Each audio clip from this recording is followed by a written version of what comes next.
On behalf on behalf of Direct Tax Committee of Chamber of Tax Consultants, I extend a very warm welcome to all of you for the first lecture meeting of Direct Tax Committee for the year 2026-27. Today's lecture focuses on nuances of Section 148, 1, subsections 1, 2, and 3, a provision that has in many ways become a part of the day-to-day practice of every tax professional. Reassessment proceedings continue to be one of the most frequently encountered and extensively litigated areas under the income tax law. Understanding the procedural safeguards, practical challenges, and evolving judicial interpretations of Section 148.3 is therefore essential for all of us. I am confident that today's session will equip us with valuable practical insights that we can readily apply in our professional practice. To guide us through this important subject, we cannot think of anyone better than Senior Advocate Mr. Tushar Hemani. We are extremely grateful, sir, for graciously accepting our invitation. In fact, I think it took for him less than 15 seconds to say a yes. Testament to his unwavering support to the chamber. But before formally we introduce you, Tushar sir, I would like to invite Neha Ben to give the opening remarks. Neha Ben, our president of CTC for the current year, and then we can introduce her, and the dais will be his. Okay. Thank you. Thank you, Ketki. And thank you, Tushar Bhai, for accepting our invitation. Friends, good evening. And I would just like to brief about CTC, about the CTC activities and what do we do over here. So, CTC was founded in the year 1926 and with a timeless conviction that called Jnanam Param Balam, meaning knowledge is supreme strength. And for last 100 years, we've been following the same philosophy and we've been working towards that always. Um, Chamber is a premium platform where we exchange knowledge, ideas, and thought leadership in the field of taxation and allied laws. Through our study circles, study groups, conferences, workshops, residential refresher courses, and publications, we ensure that we build a vibrant learning ecosystem. And we have four RRCs, which deals into tax, direct tax, indirect tax, FEMA, and international tax. This year being the 101st year of CTC, our vision is very clear that we would be promoting education and strengthen our advocacy skills. We will also ensure that chamber is equally for young professionals as it is for the experienced stalwarts. And currently, we have 4,000 professionals who are advocates, chartered accountants, company secretaries. We also have our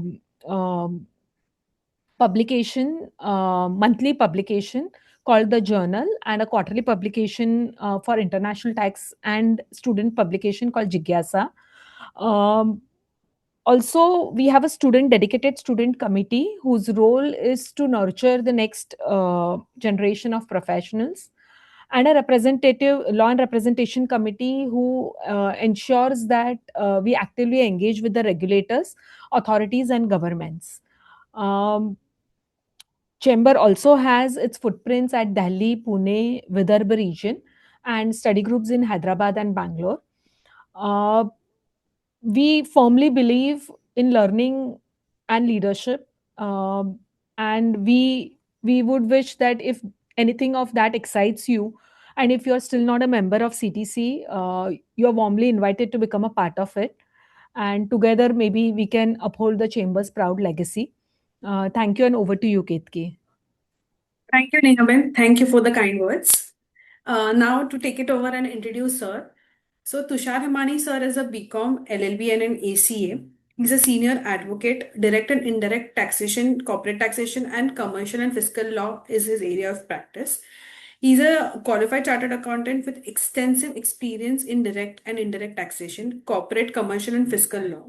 He practices before the Honorable Supreme Court, High Courts, tribunals, commissions, and other judicial and quasi judicial authorities across the country. He's amongst the youngest members of the bar to be conferred the designation of senior advocate by the Gujarat High Court in 2019. He has built a distinguished practice spanning over 2 decades with more than 400 reported judgments to his name in courts and tribunals at various levels. His professional positions and leaderships include Chairman of Direct Tax Committee at AIFTP 2025, As chairman of Direct Tax Committee, Mr. Hemani conceptualized and hosted one of the first 22 session online lecture series in India on the Income Tax Bill 2025. He's a chairperson of AIFTP's ITAT Bar Association Coordination Committee 2026. He's a vice chairman of AIFTP ITAT Bar Association's Coordination Committee for 3 consecutive years, term being 2023, 2024, and 2025. He's been a president of the Bar Association, ITT Bar Association of Ahmedabad from 2015 to 2017. He's a member of the Direct Tax Committee of Gujarat Chamber of Commerce Industry, All Gujarat Federation of Tax Consultants, and the Income Tax Bar Association. With more than 400 reported judgments across constitutional courts, Mr. Hemani has appeared as counsel in several landmark Supreme Court cases that have shaped the jurisprudence of Indian taxation law. A selected few of Supreme Court cases are Directorate of General Goods and Service Tax Intelligence versus Gamescraft Technology 2026 on fantasy sports and online gaming. Union of India versus Rajiv Bansal landmark case on extensive limitation periods on account of COVID-19 pandemic. Vinubai Mohanlal Dobaria versus CCIT, a landmark case on commissioning, compounding fiscal offences, clarifying powers of revenue authorities, etc. Checkmate versus CIT in 2022, landmark case of convergence of employee statutory rights, their impact on computation, long-standing controversy on employee contributions. Vikram Sujit Kumar Bhatia 2023, a landmark case on retrospective application of procedural amendments with significant implications. And Ahmedabad Orda's case, we all know, interpretation of charitable purpose, its distinction from commercial activities out of profit, impacting taxation, etc. Mr. Hemani has penned more than 300 articles and columns for publications in various leading professional journals, conference proceedings, websites, ranging from topics in the field of direct, indirect taxation, corporate laws, and allied laws. He's the editor of New Assessment Regime Law, Procedural and Practical Guide, Taxman Publication 2025. Coming to the speaking engagements and academic contributions, he has led more than 198 lecture, presentation, talks, discussion on various bodies from December 2003 to 2026. His speaking engagement includes national conferences, RRCs, sub-conferences, webinars, etc. He has been key speaker at various forums of ICAI, Ahmedabad, Baroda, Rajkot, Surat, AIFTP, Gujarat National Law University, Faculty for Taxation, Maharaja Sayajira University of Baroda, Faculty Development Program, Direct Taxes Regional Training Institute of Tax Department, Ahmedabad, Competition Commission of India, CA Associations, Lucknow CA Society. He's also a regular visiting faculty for taxation and corporate laws at various institutions, universities, colleges, and management of law and practice. And his area of practice also includes PMLA, Prohibition of Benami Transaction Property Act, and other fiscal statutes. With this, I would like to extend a warm welcome to Tushar Hemani, sir. And the dais is all yours. Thank you, sir, for accepting this on our behalf. Also, I have one more request for the participants. If you can post your questions in the Q&A box, it will be easier for us and we will take it up at the end of the session. Thank you, sir, and the dais is all yours. Thank you, Kevin, for the kind introduction. I acknowledge the presence of Neha Ben, the president, Ketkiven, the chairperson of the Direct Tax Committee, Ankit Kothari appearing on the screen, Mahendra Bhai in absentia, Darsh Sheth, and the entire chamber for giving me this opportunity to share some of my thoughts on the very contentious topic of reassessment. If from the Income Tax Act, if I have to choose one section which is most litigated, then probably it is this reassessment.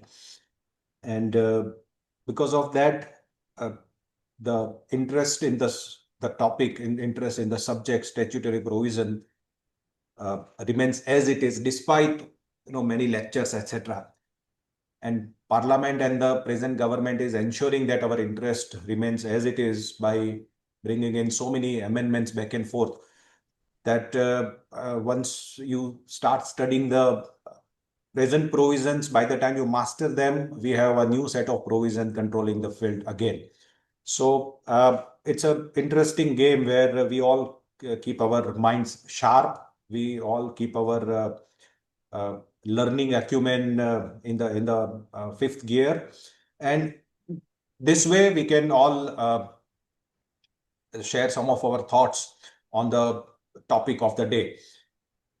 Friends, what I would be doing would I'll be taking you through the provisions as appearing in the Act today. Would like to build a bridge between 61 Act to 2025 Act. Then we'll again go back to 61 Act because probably till 2032, insofar as reassessment is concerned, we'll be by and large practicing the old Act. Therefore, we'll go back to the old Act. We go through the each and every section threadbare. We dissect the sections. We pick up the nuances from the section. We try to learn how to approach a reassessment right from the issuance of the notice till the finalization of the assessment order. And thereafter, we'll have a brief session where we can have question answers. So what I suggest is if during any stage of the presentation, if you have any question, you can post it in the chat box. Probably the moderator will read them out at the end and we will try to answer to the best of our ability. Let me start the screen sharing. Visible. Yes, all right, thank you. What we do is, look, this is the flavor of the evening. This is going to be the way in which we will proceed throughout the evening. We will first do 61 to 25 transformation. Then we'll go through some of the transition hurdles. Then why 61 Act is still relevant and to what extent. And then we'll try to decipher the section in its logical way.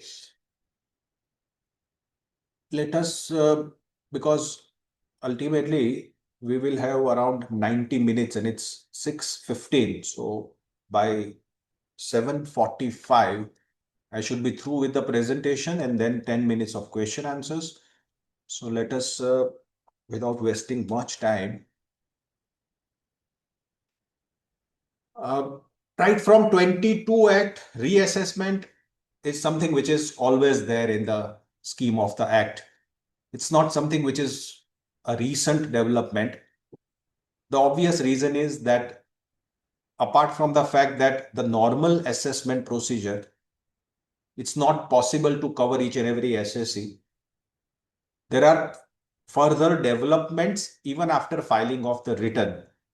So based on those developments which take place after filing of the return, revenue authorities may decide to revisit those returns which are either accepted as it is without there being any original assessment, or they would like to revisit the assessments which are framed based on the information which was then available for the purpose of framing the assessment. Any new tangible information post-assessment can trigger the reassessment. Because of these developments, the reassessment has always been a part of the statutory scheme right from 1922 Act. I'm not much dwelling upon the aspect of the conversion from 61 to 2025 Act. Look, the reason why we need to dwell upon this aspect is that it's basically the journey from 1961 Act to 2025 Act is more of a consolidation and rearrangement of the statutes rather than any significant changes in the language of both the statutes. So therefore, even if we try to understand 61 Act in its present avatar, that is the law as amended by the Finance Act 2026, we would be in a position to apply the same principles in the 2025 Act also. So without there being any material major changes between the two acts, probably the scheme insofar as reassessment is concerned remains more or less the same. If at all any changes are there, I'll point out at the relevant time. Otherwise, there is not much of a change, except the major change or the one issue which needs consideration is the replacement of tax year, the replacement of assessment year with tax year. The concept is now fundamentally changing. And therefore, obviously, it will also have its impact on the reassessment as well. So from 1/4/2026, we have now the unit of calculating the tax liability is tax year as against the assessment year. We all know that earlier it was the previous year when we earn the income, and the assessment year we pay the taxes. So the law is that on the 1st of April of the assessment year would be the declared rate of tax which we have to pay for the entire previous year's income. Because taxation works on a periodical basis, we need to have the period so that we can isolate that period and pay the necessary taxes. Now the period is tax year as against the assessment year. And tax year is the same as previous year. So we have the concept of a financial year, which is 1st April to 31st March. We earn the income in this year, we pay the taxes also in this year. Therefore, both the things are now converged, and we have only one unit of computing the tax liability, that is the tax year.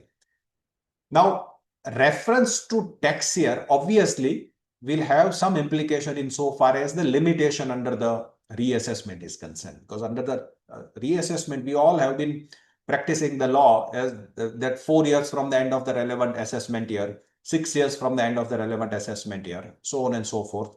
And therefore, the assessment year was the unit from the end of which the limitation starts running insofar as reassessment is concerned.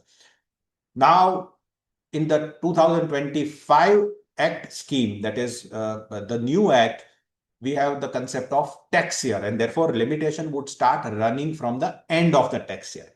So therefore, I have made it easier that earlier it was one slab, that is up to 3 years from the end of the assessment year, and second was up to 5 years. Both the years were having 3 months additional period so as to complete 148 capital A formalities. So it was 3 and 5. Now it is the new Act will have the same. However, the limitation would be increased by a period of 1 year, because we are considering now the limitation from the end of the tax year and not from the end of the assessment year. So therefore, to that extent, we'll have to keep in mind this limitation extension. However, technically, this is not a limitation extension. However, effectively from 32 onwards, probably we'll have the entire impact of this 6 years. And from that year onwards, probably we'll have one additional year added to the limitation period. Till that point in time, probably more or less the equation would work out. Then comes the mapping of the section. Old provisions, new provisions, 147 is now 279, so on and so forth. All the sections have remained their substance as it is. It is only the numerical changes and maybe some changes here and there in the grammatical texture of the section is concerned. Other than that, we do not see major changes. The only thing which has now disappeared is 148 capital B, that is the assessment sanction for the search induced assessment. That is not there, obviously, for the reason that now the search entire assessment is taken out from the purview of the reassessment proceedings, 147 proceedings. And again, we do not have 151 capital A provisions over here, because that 151 capital A is now merged into 273 of the new Act. Other than this, probably you can see on the screen that the section arrangement have remained as it is. It starts with 147 under 61. Sequentially, it goes on. Probably capital A, etc. is now ironed out under the new scheme. Therefore, we have sequential sections 79, 80, 81, 82, 83, so on and so forth. Then comes the complicated part. I would say that for 3 or maybe for 4 years, we'll have this parallel proceedings which would go on. In case of search, probably the problem would percolate little further, because there we have the outer limitation of 10 years. But then the problem is there are 3 parallel schemes of reassessment which would go on parallelly and confuse the taxpayers and also the tax consultants. Look, what happens is up to 2021, there was one scheme. That scheme probably was there right from 1989. Then came the amendment, 2021 amendment, and the whole scheme was changed fundamentally. Reason to go was given a go by. We had the concept of 148 capital A being now introduced into the statutory scheme as against the case law laid down induced law. That was GK and drive shaft is now codified and converted into the statutory scheme. And then along with that came COVID related confusions and extensions. Limitation also got extended. So 21 itself was kind of a major change.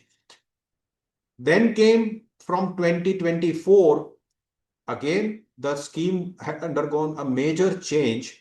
And from 21 to 24, there was 147, which was taking care of normal reassessment as also the search-induced reassessments.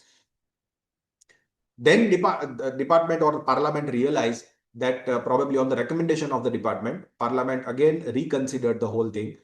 They said that no, we were wrong in 2021 because we wanted to keep the block assessment or the search-induced assessment separate. So earlier it was 153 ABC. Prior thereto, up to 1995, from 1995 to 2003, there was a scheme of block. Then 2003, right up to 21, there was a scheme of 153 ABC, merged into the reassessment scheme from 2021. 24 again segregated, placed under the block assessment scheme. The new block assessment scheme was introduced. Again, that is not the topic for the day. But there also, it is a slight deviation from the old block scheme. New block scheme also has some surprises hidden within the scheme. And then now we have from 24 onwards, we have purely the provisions of reassessment under the new scheme, and the search-induced assessment were taken out. From 2025 onwards, the scheme has continued. However, there is a catch here. The catch is that if it is an assessment which is search-induced assessment, then you would continue to be governed by 2021 to 2024 Act if your search has taken place between these two dates.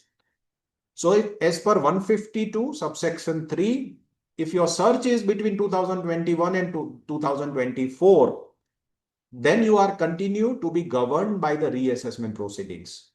Therefore, we have multiple schemes running parallelly.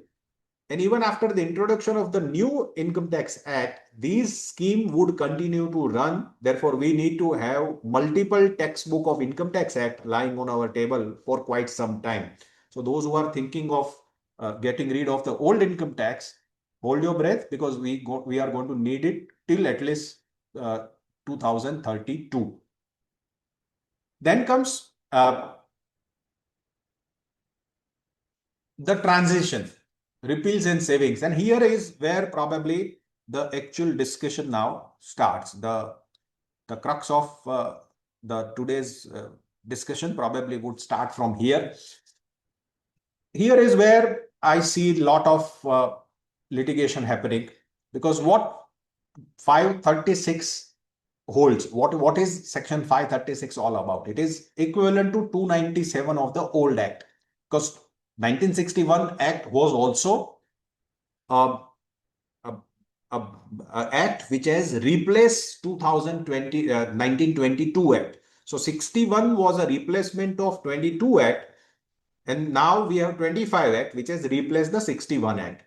In the 25 act, we have the transition provisions, repeals and savings, section 536. 536, one says that old act is repealed with effect from 1/4/2026.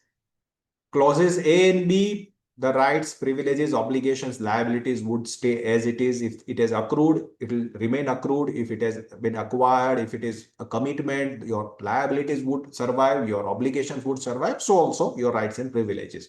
So it's a double-edged, two-way traffic where all assets and liabilities would survive. Then comes clause C, which is very interesting, because when I try to find out, is there any parallel clause C under the 297 repeals and savings? Because 1922 Act got repealed and it was saved by 297 of 1961 Act. However, this is something which is kind of a deviation from the old Act, that is 1961 Act. When I say old Act, it is 61. When I say new Act, it is 2025 Act. So clause C and the new Act is a deviation from the old Act. What does clause to 536 clause C says? It says that 61 Act would continue to apply to proceedings pending as on 1/4/2026. To this extent, probably I also find that the proceedings continuing, that is 297 to small a, the same thing is there, that if at all any proceedings are pending on 1/4/26, it remains pending and would be completed under the old Act itself. And proceedings initiated on or after 1/4/2026. Now, 1/4/2026 and thereafter, if the proceedings are initiated, fresh proceedings, then would they be governed by the old Act or they would be governed by the new Act? Because the law is in a way all throughout, and I was one of those persons who always believed that the reopening would take place under the new Act. However, the assessment would take place under the old Act, because the law as laid down by the Supreme Court is that your liability to tax accrues on the 1st of April of the respective assessment year, and whatever are the rates of tax and the scheme of assessment for that year would govern the income of that year. So law is existing on the 1st April of the assessment year would govern the income and the taxability thereof for that assessment year. However, initiation is a fresh proceedings. It's you are trying to assume jurisdiction to assess or reassess a particular assessment year, though the normal time limit is already over. So that initiation has to have its bearing under the new Act and not under the old Act. Because we all know that the law has always been that for the purpose of assumption of jurisdiction, because 147 read with 148 is held to be the procedural provision to that extent, and therefore the law, the day on which such power is exercised, the law as existing in the textbook is required to be applied. In fact, that was the major way in which Vikram Bhatia got decided. 153C, Supreme Court said that the day on which assessing officer applies 153C, on that day, the language was something pertaining to something relating to SSE is there.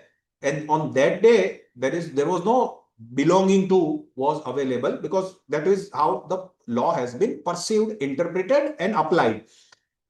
However, this is a deviation. Now, clause C says that initiation also would continue to be governed by the old Act. So, in a way, old Act is not dying. It's like a terminator. Every time you burn it, it rises from the ashes, and once again, it's there, because even after 1/4/2026, you can still continue to issue notices after notices by invoking the provisions of 147 read with 148 capital A. In fact, we have seen that in the recent completion of 30th June, we saw a large number of notices issued under the old Act itself. Now, that is where my personal belief is that those notices are vulnerable, because clause C, according to me, is in violation of the scheme of the Act. And therefore, here the power which is preserved by the Parliament is as good as running two parallel schemes, which in my humble view is not permissible, because once the new Act comes into place, old Act has to give way, more so when the same is repealed with effect from 1/4/2026. We can have some interesting discussion in the slides to follow. Let me finish this 536. Clause K, expired limitation period not to be revived. So this is one welcome relief, that if at all your limitation has expired under the old Act, then the same will not get revived. However, this is only cosmetic, for the simple reason that under the old Act, the limitation for search-induced assessment was a larger period of 10 years, which has continued even under the new Act. So therefore, that period which has expired under the old Act is not going to be pressed into service at all. Insofar as the normal assessments are concerned, There again, earlier it was 5 years. Now it has been extended to 6 years. However, earlier it was to be counted from the end of the assessment year. Now the same is required to be counted from the end of the tax year. And therefore, you are not gaining anything, because the year which is according to the old scheme, which has expired from the end of the assessment year, would get revived by reading the next 536 clause, which says that any reference to tax year would be reference to corresponding previous year. And therefore, to that extent, the reference would be to the previous year and your limitation gets automatically revived. So therefore, clause K also is not of much of a use. You can have the faceless scheme, etc., being discussed over there. 536 subclause 4 specifically, though in fact all earlier clauses are taking its color from GCA, General Clauses Act, and therefore this is now 536(4) is explicit that whatever has happened under the old act would still survive the transition and can still be enforced under the new scheme. So now comes the interesting discussion. Can the dead act speak? Because the act is already dead. Can we have the repealed act pressed into service for the purpose of issuance of the notice? Therefore, insofar as the first part, that is pending matters, I concede that Parliament is correct, because obviously all the pending matters, the pending assessments, pending appeals, everything as on 1st April would continue to be governed by the old act, because that is how we have always practiced the law. However, can a fresh reassessment proceedings be initiated under the new act? And obviously, for the years which are prior to assessment year 25-26, or prior to even the assessment year 26-27 also, because 26-27 technically is a tax year. However, the previous year, which has expired from assessment year 25-26, is a previous year 25-26. Therefore, we'll have one assessment year 26-27 as well, because that is the assessment year 26-27, which is taxing the income of financial year 25-26. We would be governed by the new act from 26-27 tax year, which is equivalent to previous year 26-27. So can we have this kind of precedent ever, that new act replacing the old one? However, the reassessment would continue to be governed by the old act. Because from 22 to 61, such was not the case. There it was explicit that the new act would handle the reassessment itself, and that was 297 subsection 2 specifically said that the new reassessment would be governed by 147 and not by section 34 of the erstwhile act. Arguments which are in favor, because 236(2)(c), it is very categorical that we would be governed by the provisions of the old act insofar as even issuance of notices are concerned, because that is specifically mentioned. If I can just turn, you will find clause C, the notices are also mentioned in the second line. So notices are specifically mentioned. Therefore, if at all, if one goes by the parliamentary intent, then probably intent is very clear that we want the old assessment to be governed by the old act itself, including the issuance of notice, recording the satisfaction as per the scheme of 148A. All the procedural requirement remains as it is, because ultimately it's application of the old act itself. But then the interesting aspect would be that these are the arguments in favor of the revenue. You have the express words 536(2)(c), which very categorically says that this assessment would be governed by the old act. Then we have 536(4), that is General Clauses Act reference, which is again very categorical that anything which is done under the old act would survive the transition and can always be enforced under the new act itself. Then comes the fresh proceedings under the repealed act.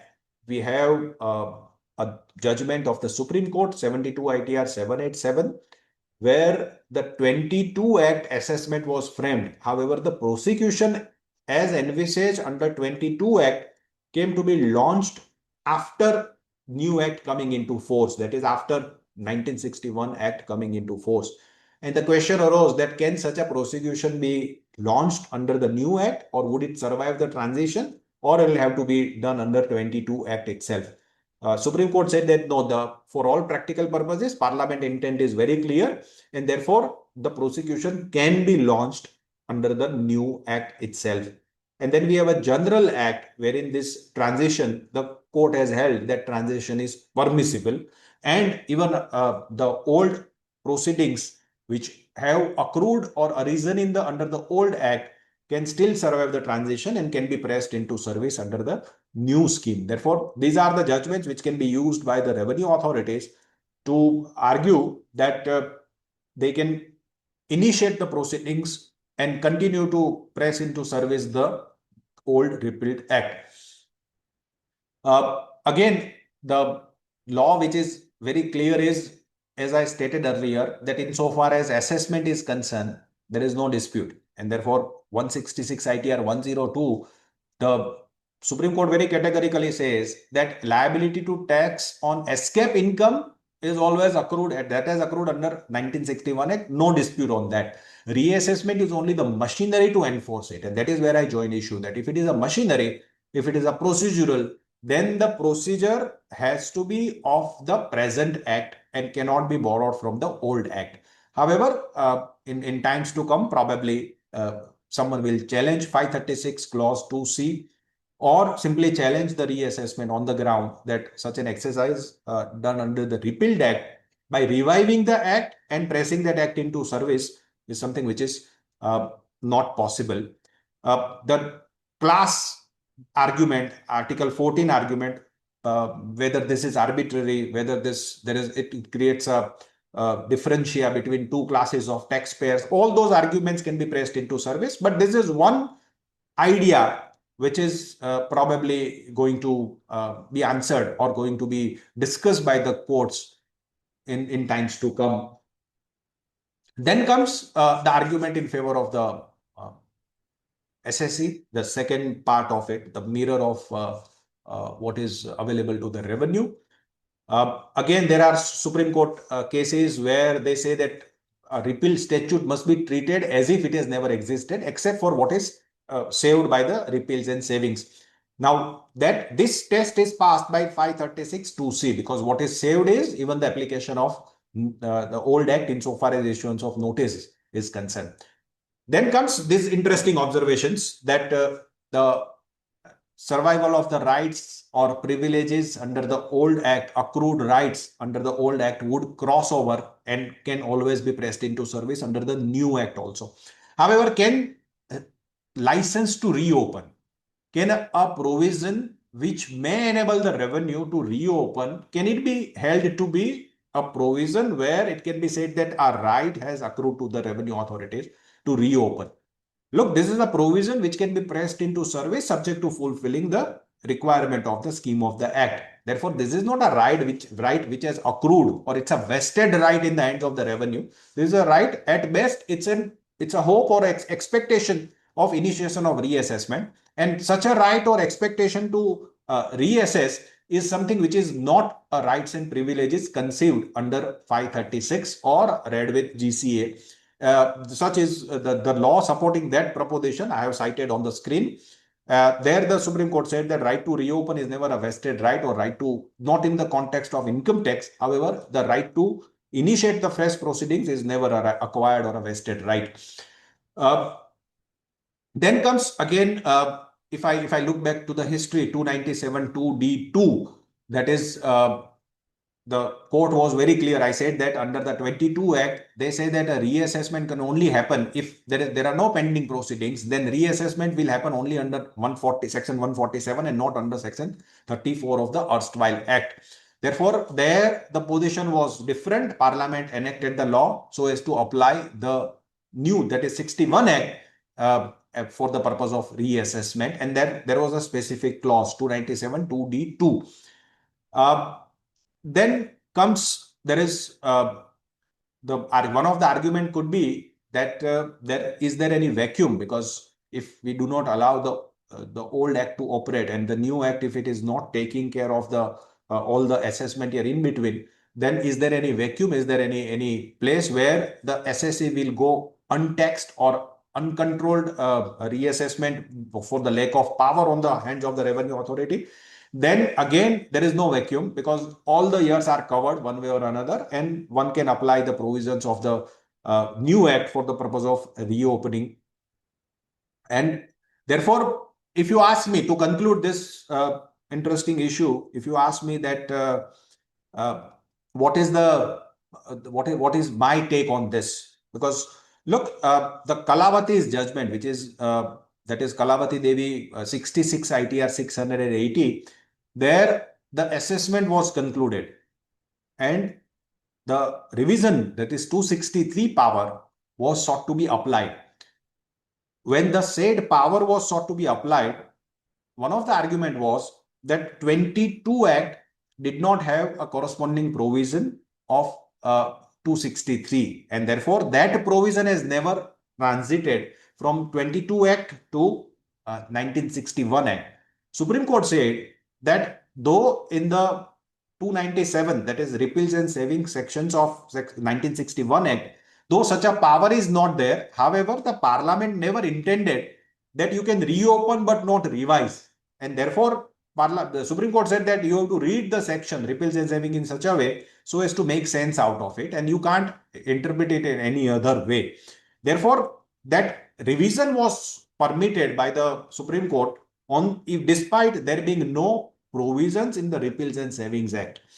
In other words, what has been done by the Supreme Court is that you have to apply the 61 Act and not the old Act, because the revision is taking place under the new Act, and the courts have therefore held that the new Act can apply whenever there are fresh proceedings. So also in the case of Jain Brothers, there was a challenge. In fact, the challenge was to 297 2G, where the power of repeals and savings was challenged. The constitutional validity thereof was challenged before the Supreme Court, something which is analogous to challenging 536 2C in the present case. And there Supreme Court has refused to entertain the petition and ultimately upheld the Parliament's wisdom. So my view is that you cannot have a repealed act keeping or controlling the reassessment at least for next 6 years. That is up to 31st March 2032. Because then it is not a repeal. It's basically the act survives the repeal and continue to be pressed into service for right up to 2032, which in my humble opinion is not permissible, because reassessment powers are there.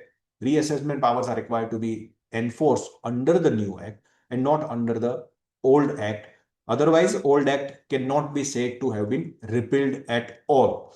So someone will have to challenge it in appropriate cases. We'll see some interesting legal development in this field. However, as the things stand today, the reassessments are going to take place only under the old act and not under the new act. Therefore, all the notices that you will continue to receive even after 1st April 2026 would be under the 1961 Act and not under 2025 Act. So therefore, proceedings pending, the summary is on 1/4/2026, all matters would be continue to be governed by the old act. Fresh proceedings for any assessment prior to 25-26 or earlier, there the reassessment and also the assessment would be taking place. The issuance of notice of reassessment as also the reassessment proceedings would be continued to be governed by the old act. Any reassessment that is after tax year 2026-27, again, there also there is a clause which says that you cannot reopen at least for 1 year. Therefore, that if I add that 1 year, the first reassessment that we will see is in 2028, because for 1 year from the end of the tax year, you can't reopen. So 26-27 first tax year, end of the year is 31st March 28. So the first reassessment notice, the first reopening notice under Section 279 of the new Act will see the light of the day on 1st April 2028 or thereafter. So that is something which is probably we don't need the new Act for the purpose of analyzing the reassessment regime, at least till 1st April 2028. Period already expired on 1/4/26 cannot be revived. That is something which is already treated as a vested right, and nobody can take that vested right away from you. Faceless conduct, it is saved by the scheme. Now we have 273 under the new scheme. So anything above 50 lakhs would continue to be governed by 30th June 2032, and we will have 1961 Act only. So therefore, we will restrict ourselves to 61 Act discussion as it stands on 1st April 2026. The first thing, look, the complication is that you receive the notice, you do not know which law will govern that notice. So the first thing that you need to do is you pick up the notice, see the assessment year, see the date of issuance of the notice, and then you decide that whether it's a normal assessment, assessment above 50 lakhs, or assessment induced by search, assessment induced by 135A scheme, so on and so forth. Based on the necessary facts, you decide which law, which limitation, and which procedure is required to be followed. So pre-2021, notices up to 31st March, the reasons are required to be recorded, objections are required to be filed. GK and drive shaft says that you have to dispose of those objections. If not done, you can raise an objection, approach the court, compel the authorities to dispose of the objections. Limitation 4 to 6 years and 16 years for foreign assets, sanction under 151 of the old Act. Financial year 21, that is between 1/4/21 to 31st August 2024, we have 148A, small a for inquiries, B notice, C reply, D order, and there is a dimmed information insofar as search and survey is concerned. Then the limitation is 3 years or outer limit is 10 years, subject to fulfilling the conditions. 151 is graded, 151(1) for the up to 3, and then beyond 3 we have 151 subclause 2. Then from Finance Act 2024 onwards, that is if the reassessment period from 1/9/2024 and thereafter, then we have 148A 1, 2, and 3. There the show cause comes with the information. Limitation again is 3 years, 3 months, 5 years, 3 months, and up to 0 to 50 lakhs, 3 years, anything above 50 lakhs, 5 years. The sanction has now become a formality because additional or joint in whatever cases they can give the sanction at all, in all the cases, because they are not the higher authority. Most of them are parallel authorities. So therefore, it's just an eyewash. There is nothing like sanction. Only thing is you receive the same satisfaction note along in the sanction also, in the body of sanction also. Rajiv Bansal and the ghost of Tola again will survive, and in what way I'll be pointing out.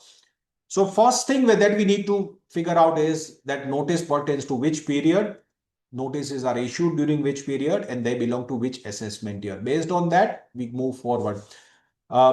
The search cases have again a very peculiar way of getting operated, because the search induced assessments are earlier, it was 153A from 21 to 24, 31st August 24, they would be governed by the reassessment regime, and after that again by the block assessment. So you have to look at the date of the search and not the day on which the notices are issued. Again, a deviation from Vikram Bhatia, because Vikram Bhatia said that you don't look at the date of search, you only look at the date of issuance of notice. However, Parliament says that no, you look at the date of the search. So where the search action is on or after 1/4/21, but before 1/9/2024, so April 21 to September 24, you have to apply 147 to 151 as they stood before the amendment brought in by Finance Act 2024. So what we have is, we have a dimmed information under explanation 2 to the old 148. Then 148A procedure obviously is given a go by, because you receive only the final notice, because that procedure is not there for the search induced assessment. And then we have a window of 10 years under the old 149 1B. And that 10 years is 50 lakhs above income escapement, and the same must be represented in the form of asset expenditure or an entry. Mark this graded sanction under old 151. Now, this is where probably you need a deeper and a proper scrutiny, because 151, many people lose sight of the fact that even 151 during 21 to 24 is required to be pressed into service and not the present 151. And then 148B, approval before the order, is also the need of the day. So even any order filed passed without 148AB for this search induced reassessment also could be a ground for challenge to those order. So this is something which is again very confusing, because you do not know which act, which law to apply for what period. So this confusion is likely to go on up to 1st April 2032. What do we do on 152, 3 and 4? Because 152 3 and 4 would be pressed into service. So what are the attack points where we can catch the authorities so that we can directly approach the court, or we can challenge these legal technical grounds? Beyond 6 years, only the asset criteria operate, because the first proviso will have to be read along with 149. 149 along with the first proviso says that the limitation which was there earlier would not get extended, because the additional longer limitation period is now not available. So you have to pick up 153A and C limitation. There, the 7 to 10 years is only based on asset criteria. So therefore, that is one area where probably you can find out that which assessment year is this. And based on that assessment year, you can find out whether the limitation of 153A and C would apply, or the newer limitation would apply. Because under 149 1B, we have three criteria: asset, expenditure, and entry. However, if you look at the proviso goes back to 153A read with 153C. And there, beyond 6 years, it is only the asset criteria. So therefore, this is one check which you need to carry out and find out which assessment year and which limitation would apply. Because any assessment year falling prior to 1/4/2021, probably you can argue that my limitation of the old scheme would apply, and their asset is the only criteria. Then the time limit for that, you can cite Rajiv Bansal. Dimmed information is not dimmed escapement. So this is one area where again you can say that though under explanation 2 to 148, the concept of dimmed information is there. However, that is not equivalent to dimmed escapement. The fiction presumes only availability of information. It does not presume the availability of escapement. Unlike under the old act where explanation 2 was there is no such presumption over here. And therefore, escapement, even after the information being dimmed or presumed, escapement is still required to be established. 148AB mechanism is not there. Therefore, if that is order is passed without that sanction, it's a jurisdictional defect. You can straightway file a writ petition. So check that as well. 152.4, again, the notices, etc., which is, it's a transitory provision. So if at all the order 148 AD order is already passed before 1924, then it will continue to be governed by the old regime. Searches after 1924, obviously, they'll be now governed by the block assessment scheme, and you straightway go to block assessment. You don't go to the reassessment scheme. However, the survey information survives, and survey would continue to be governed by the 148 scheme. Then comes TOLA. If at all any pending proceedings are there, if at all you have the court cases which are pending pertaining to any notices issued between 21 to 24 for any of the assessment year, you first apply the TOLA test as regards the surviving period. If at all surviving period test is passed, then you look at the assessment year. If at all it is other than 15-16, then probably the TOLA saga would come to an end. You will have to argue the matter on some other ground. So it is only applicable for pending proceedings, because any notice is now issued, even if the assessment year is falling within 21 to 24, any notices now issued would not be controlled by TOLA at all. So it is applicable. It has a limited shelf-life insofar as pending proceedings are concerned. Even if the pending proceedings are before the appellate authority, you have not preferred the writ petition in the court of law, but anything which is pending, you can apply this test and try to figure out that if you can have a shortcut based on the Rajiv Bansal judgment. Then comes 147, the jurisdictional section, because that is where the entire interpretation lies.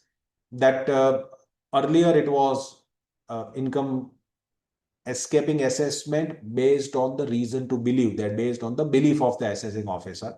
Now, any income chargeable to tax has escape assessment. There is no question of any belief. Now, obviously, reason to believe is consciously omitted. Whenever a word is omitted by the parliament, it has to be given its logical meaning. And therefore, the logical meaning is that belief is a matter of perception, whereas escapement is a matter of fact. And therefore, the burden of proof is higher, because many a times I see people arguing, including the authorities arguing, that now the scheme has changed and therefore there is no question of any reason to believe. The moment you have the information, reassessment can take place. However, what is more important is that availability of information is only the first part. It puts the motion, it puts the machinery into motion. The motion has just started because of availability of information. The end result is escapement.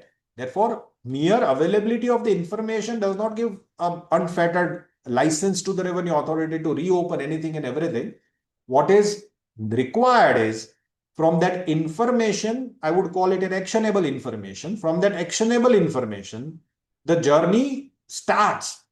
Now that journey must end at escapement. And in the process, there is the collection of evidences, opportunity given to the SSE rebutting those evidences, and the final order which is required to be passed, holding that there is an escapement of income based on the information after considering the reply of the SSE and after considering all the necessary evidences available on record.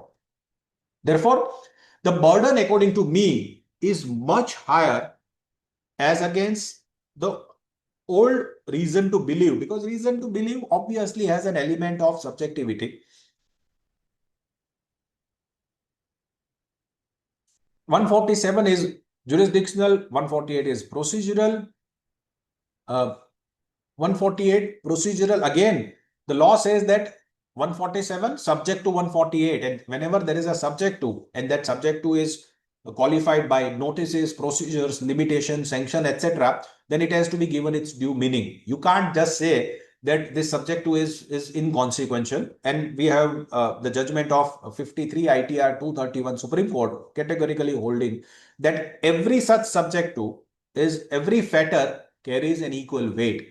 So even if you do not qualify as regards one subject to, as regards that one condition out of a large number of other conditions, then also the assumption of jurisdiction fails, and then you can challenge this exercise as without power, without jurisdiction in the court of law. Many a times the issue arises because revenue authorities still argue, and Sun Engineering is one such argument which survives even the transition also, even despite the substantial amendment in the reassessment. What survives is that reassessment is not for the benefit of the SSE, it is only for the benefit of the revenue. However, there is one proviso or one qualification to that, that in case if any income is added in my hand by the revenue authorities, then I can always argue that that income is subject to certain deductions, certain exemptions. I can always argue that the income is required to be reduced. I cannot say that my return income is required to be reduced because I have now found out that I'm eligible for a particular deduction. That probably may not be the correct way, because Sun Engineering is categorical. However, in the reassessment proceedings, my original return income is 100 and 100 more is required to be added as per reassessment regime. Then that additional 100, I can always argue that out of that, I'm entitled to deduction of, let's say 70 out of that additional 100. Or I may be arguing that the entire 100 is eligible for deduction, and therefore I may not be saddled with any other additional liability. That is something which is possible. We have judgments of the courts taking such a view. However, I cannot argue that the original 100 which I offered, now I realize that I'm entitled for some additional exemption, deduction, etc. That is something which is not possible. Then one more issue, that what happens to change of opinion? Because many a times people argue that now change of opinion is it's loss is a substantive term, because change of opinion has no place insofar as this information driven reassessment regime is concerned. The moment you have an information suggesting some escapement of income, reopening as a matter of course will take place, and there is no scope or there is no room for arguing that it's a change of opinion. Now that is also put to rest by the courts. Right from Kelvinator of India, we have the judgments of various courts taking a view that even under the new scheme, the change of opinion still survives. Because look, ultimately the heart of change of opinion is that you can't review your own order. If the power to review is not there, then in whatever manner that power is applied, in whatever way, under whatever nomenclature that review provisions are applied, the same are not maintainable in the eye of law. Bombay is under the new scheme. Then we have Madras High Court. We in fact have even specifically dealing with audit objection, because many a times people now, in fact, off late, since last more than a month and a half, I've been seeing a lot of notices being issued based on the audit observation. And the argument of the revenue authority is that audit observation means even change of opinion is permissible. You have to only look at the audit object, because audit objection is one of the ways in which information can be collected. That information suggesting escapement of income, even if the issue is examined at the original stage, now we have a fresh tangible material in the form of an audit objection. Because it is a fresh material, therefore the reassessment is permissible. Courts have consistently taken a view. In fact, now even under the new regime, we have two judgments. One is of Gujarat High Court, Rasna processes 174 taxman.com 930. And we have Sapphire Foods, the Delhi High Court judgment 183 taxman.com 506. If after considering even PVS BD's judgment of Supreme Court, that such an exercise even under the 148 capital A regime, that is the new regime, is not permissible. Even if you have an information in the form of an audit objection, so long as it ventures into re-examining or reappreciating something which has already been discussed or considered by the assessing officer, there is no scope for any reassessment. One more argument is that many a times notices are issued, the replies are elicited from the assessees. However, there is no discussion in the body of the assessment order. And revenue would argue that because there is no discussion, there is no opinion, and therefore you can't argue the change of opinion. There also, the courts have consistently taken a view that so long as there is an exchange of correspondence, namely issuance of SCN, eliciting a response from the assessee, merely because it is not discussed in the body of the assessment order, that by itself is not a ground for the purpose of denying the relief under change of opinion. So change of opinion is very much alive and kicking, and it has already kicked revenue in multiple matters, even under the new regime. Then comes the issue-based reassessment. That is, what are those issues where one can examine the new reassessment proceedings. Look, one of the argument is that reassessment is for issue A, and therefore can I touch issue B, C, and D while carrying out the reassessment proceedings? The answer is obvious, that once an assessment is reopened by assuming jurisdiction in a legal and valid manner, then the entire assessment is at large. Then issues B, C, and D can always be touched. However, the issue is further qualified by the fact that issue B and C, which is again not a subject matter of reassessment ground. However, issue B and C, which is now sought to be touched after validly reopening on the ground of issue A, B and C which are now sought to be touched, have already been gone into at the stage of original proceedings. Therefore, to that extent, it is nothing but change of opinion. And therefore, the interesting issue would be that can I extend the logic of change of opinion to this fresh issues, issue B and C, which have now come to the notice of the assessing officer during the course of the reassessment proceedings, issue B and C, admittedly not forming part of my 148 capital A process, they are the fresh issues. Can it be touched? My humble view is that the concept of change of opinion cannot apply to issue B and C. That change of opinion concept is valid. It can be pressed into service for the purpose of assumption of jurisdiction. And therefore, assumption of jurisdiction, if it is happening on issue A and A is not examined during the course of the original proceedings, probably you cannot argue that for issue B and C, namely the issues for addition and not for assumption of jurisdiction, there also you can extend the concept of change of opinion and argue that you can't touch it because originally this has already been touched by the assessing officer. That is where I personally believe that revenue authorities may be justified in making an addition even of the issues which are examined in the original assessment proceedings. So to that extent, revenue has a right to, however, the only safeguard is that those issues must be validly found out during the course of the proceedings, and one will have to then justify the same on the grounds of merits. What is it that is taken away from us? That are those, which are those arguments which are now not available to us? Explanation 2, that is deemed escapement. This is one area which is though taken away, but it is in favor, because deemed escapement was a fiction which was created by the parliament under the old act, where even if there is no escapement, the escapement was presumed. So therefore, that deeming fiction is now gone. We can now argue that maybe because there is a difference in rate of tax, a higher rate of tax ought to have been applied, as against that a lower rate of tax is applied. Take an example of capital gain versus business income. Then can one argue that such an exercise or such a situation is, in absence of there being a deeming fiction, cannot be considered or held to be an escapement? And my only argument is that if it was an escapement, then what was the need of a deeming fiction under the erstwhile regime? Therefore, all those interesting argument. In fact, I had an occasion to argue one such matter, but ultimately court was convinced on some other ground and granted me the relief. So this matter, this particular issue, could not be answered by the court. But then probably one might argue that with deletion of this explanation too, there is no concept of deemed escapement. There is a concept of deemed information. But as I told you earlier, that concept of deemed information is not equivalent to deemed escapement. Both are operating in a different sphere. Then comes the first proviso, that 4 years artificial bar was there, that beyond 4 years original done under scrutiny, then unless there is a failure to disclose fully and truly all material facts by the SSE, no assumption of jurisdiction. That safeguard is now gone.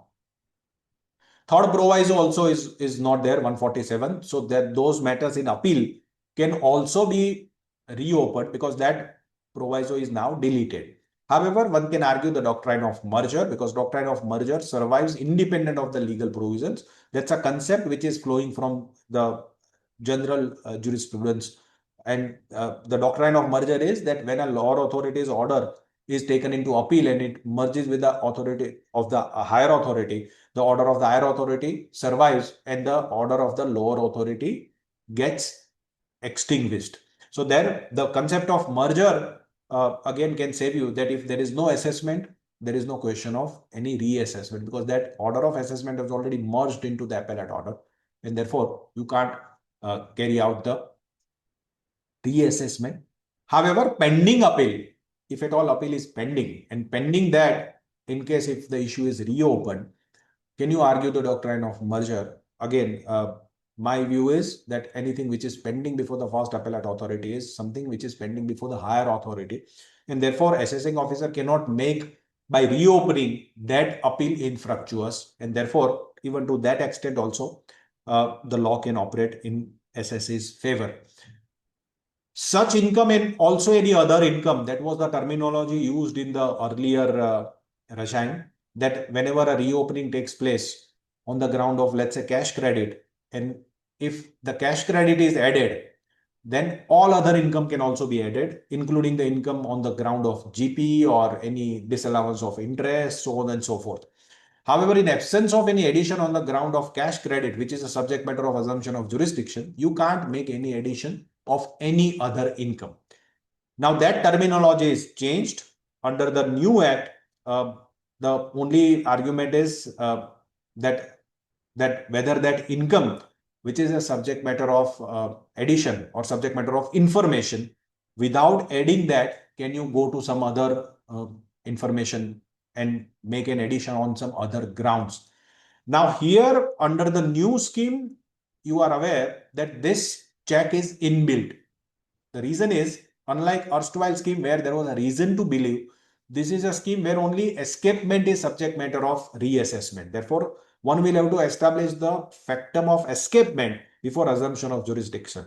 So if at all escapement is already established at the time of assumption of jurisdiction, there is no question of not making any addition on the basis of that escapement. If there is no such escapement, in any case, jurisdiction goes.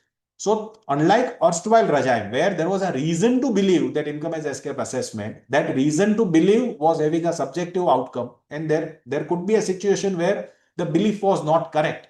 And it turned out that belief was founded on some material which is now not reliable. Whereas under the new regime, it is always the escapement. And unless you prove the escapement, you can't assume jurisdiction. And therefore, there would not be a situation where you don't make any addition insofar as information for assumption of jurisdiction is collected and go to some other additions. MAT 115 JB cases that if even after the assessment I continue to be assessed on the basis of MAT, then probably reopening is not justified. We have series of judgments of Gujarat High Court, Bombay High Court on this very basis, that it is nothing but an offshoot of 152. I'll point out at the appropriate time.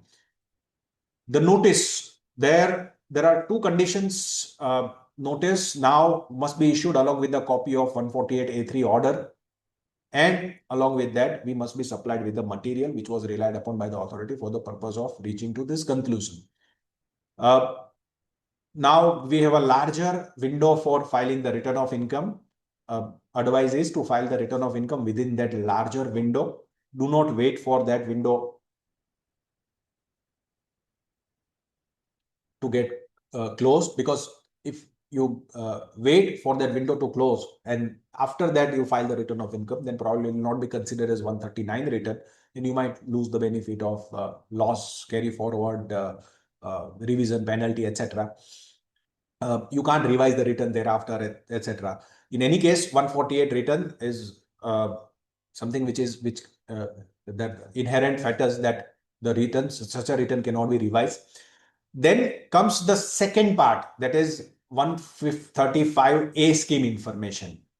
The problem now along with the search is 135A scheme as well. This is online collection, faceless collection of information scheme, where any information coming into possession of the revenue authorities ultimately results into reassessment without following due process of 148A. Now, this gives, in a way, a peculiar license to the revenue authorities, whereby they, left, right, and center, they use this information and ultimately reopen without even following the process of 148 capital A.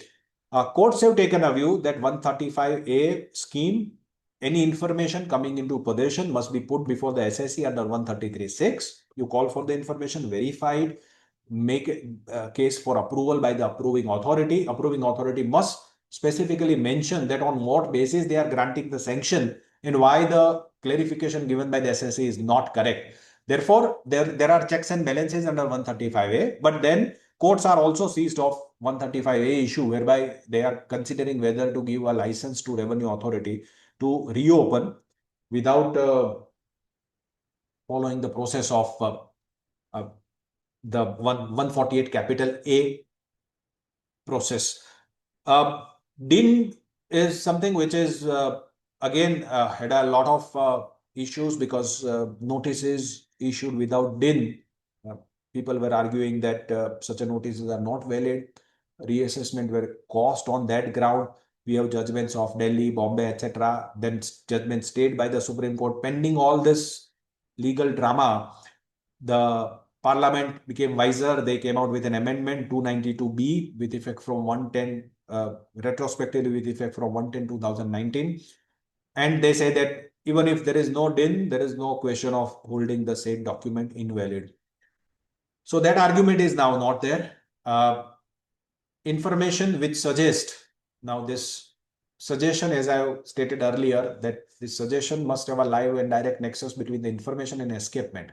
So the whole process of 148A starting with the information, ending with the escapement, is all about appreciating the evidences and establishing the case for reassessment on the basis of escapement. So the information heads are risk management strategy, audit objection, DTAA, 135A, information requiring any action as a consequence of tribunal court order or survey action, non-TDS survey after 1/9/2024.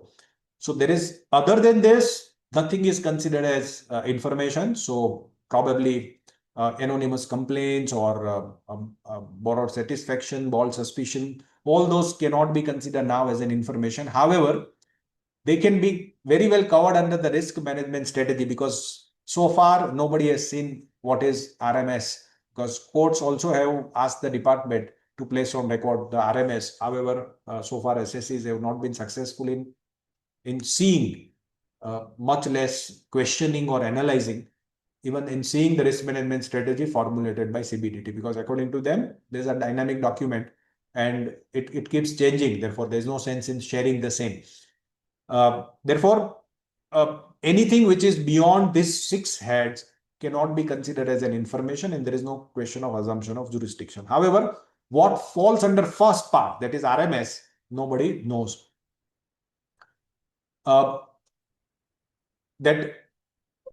department's guidelines, etc., that I have, insofar as risk management strategy is concerned, that even if it is something is falling within RMS, you have to verify, etc. I have cited those judgments. Then audit objection, I have discussed that even audit objection cannot cross the hurdle of change of opinion. Audit objection, any other audit objection, is where there is a multiplicity of views insofar as audit objection is concerned, namely assessing officer adopting one view, audit party adopting a different view.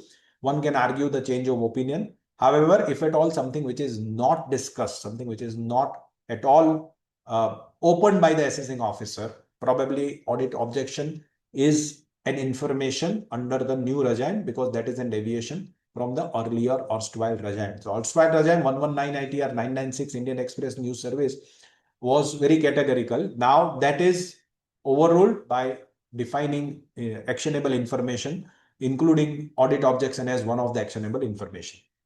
DTAA information, obviously, tribunal court order, this is information qua the SSC only. You can't pick up a court order of a third party, because we have roughly 1 lakh court order, tribunal and high courts and Supreme Court collectively. We have more than 1 lakh judgments delivered on a yearly basis, judgments and orders including. We can't have any order, every order as an actionable information. So it has to be in the case of an SSC. And if at all any such finding or direction is there, that discipline one will have to keep in mind, that what is the finding and what is the direction. Again, I'll discuss that slightly later in the context of 150. 135A preliminary report, it has to be cross-verified. There has to be satisfaction under 151, and then only this information can be acted upon. 148A 1, 2, and 3, the procedure before the notice. 148A1, show cause notice accompanied by the information. Now this is a welcome step, because earlier there was no such material which was supplied unless you ask for it. Now they have made it compulsory that whatever material is available, you just share it with the SSC. So that kind of eases out the decision making on the part of the SSC. Many a times SSCs have the tendency of claiming innocence, but in the face of this information, many a times SSC realize that no, the revenue has some concrete information, and therefore let's not just challenge the notice for the sake of it. Then my reply and the reasoned order under 148A3. After considering all the material on record and after considering the reply, the 148A3 order is the final link in the entire clock wheel, because that link will establish the escapement. unless that order is a reasoned order, having a finding that yes, I reached to this conclusion that there is an escapement, that order is not valid, and that is the order which one will have to challenge in case if one is desirous of challenging the order into court of law by filing a writ petition. That is the order which has to be challenged. Now that order, if at all, what if that order is non-speaking? What if that order does not consider your submissions? What if that order is passed in breach of principles of natural justice? There, courts have taken a different view, and there are broadly two categories. One is that procedural irregularities, without giving you opportunity, without considering your reply at all, by recording wrong facts. All those things are procedural irregularities where you challenge 148A3 on the ground that this is an irregular order. Court will set aside that order and send you back to the file of the assessing officer for the purpose of passing a fresh 148A3 order. There are illegal orders. Illegal orders is the discussion for the purpose of assumption of jurisdiction is not correct, in as much as even after submission of various evidences, he reaches to a wrong conclusion. He holds that this information is not believable. He holds that though the information is given, however, I'll check it as and when the reassessment proceedings are taking place, because this is not the stage. If at all any such reasoned order is there, and if his finding is palpably wrong, illegal, not as per the scheme of the act, then those are all illegalities. And in that case, court will quash the order on the ground that such an order does not justify the assumption of jurisdiction. However, it is always open. Keep in mind that it is always open for the revenue to once again issue the notice if the law permits. So if at all the notice is issued on the last day of the limitation period, and if it gets quashed, you are happy, because then revenue does not have any second innings.